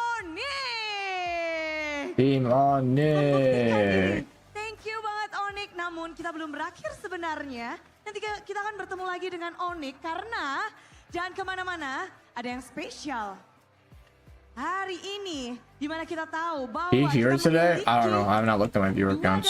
I just started perwakilan doing untuk Riyadh dan it. You know, satu dari perwakilan untuk MSC di hari Just ini sort of doing it. mendapatkannya. Dan kita akan langsung mengundang karena ada sesuatu yang spesial. Kita akan sign off untuk para player, member, coach dari Onyx Pertiwi untuk naik ke atas panggung. Karena mereka akan mendapatkan simbolis perpisahan dan simbolis pelepasan dari PBSI. I just dan be juga doing it, tentunya man. Kita semua ingin berharap yang terbaik. Onyx Pertiwi dipersilahkan untuk naik ke atas panggung. Perwakilan untuk MLBB 2025. Ini dia Onyx Pertiwi. Mereka berjuang dan pada akhirnya bisa mendapatkan slot ini. Please MVP Oleh sebab first. itu izinkan Bude Bro untuk wants it. mengundang Bapak Ken Truvano selaku anggota bidang kompetisi PBSI untuk bergabung di atas panggung untuk bisa menyerahkan simbolis untuk Onyx Pertiwi. Dan inilah dia perjuangan para player bersama dengan coach. 5 member, ada Livi, Sep, Po, Kartas, Muslim dan juga Yipi. Semuanya berjuang. Dan ini adalah simbolis pelepasan sign off yang kita berharap bahwa Onyx Pertiwi bisa membuktikan diri di ajang Bro, chat, why am I waiting for this? I wanna go. I wanna go. I wanna go.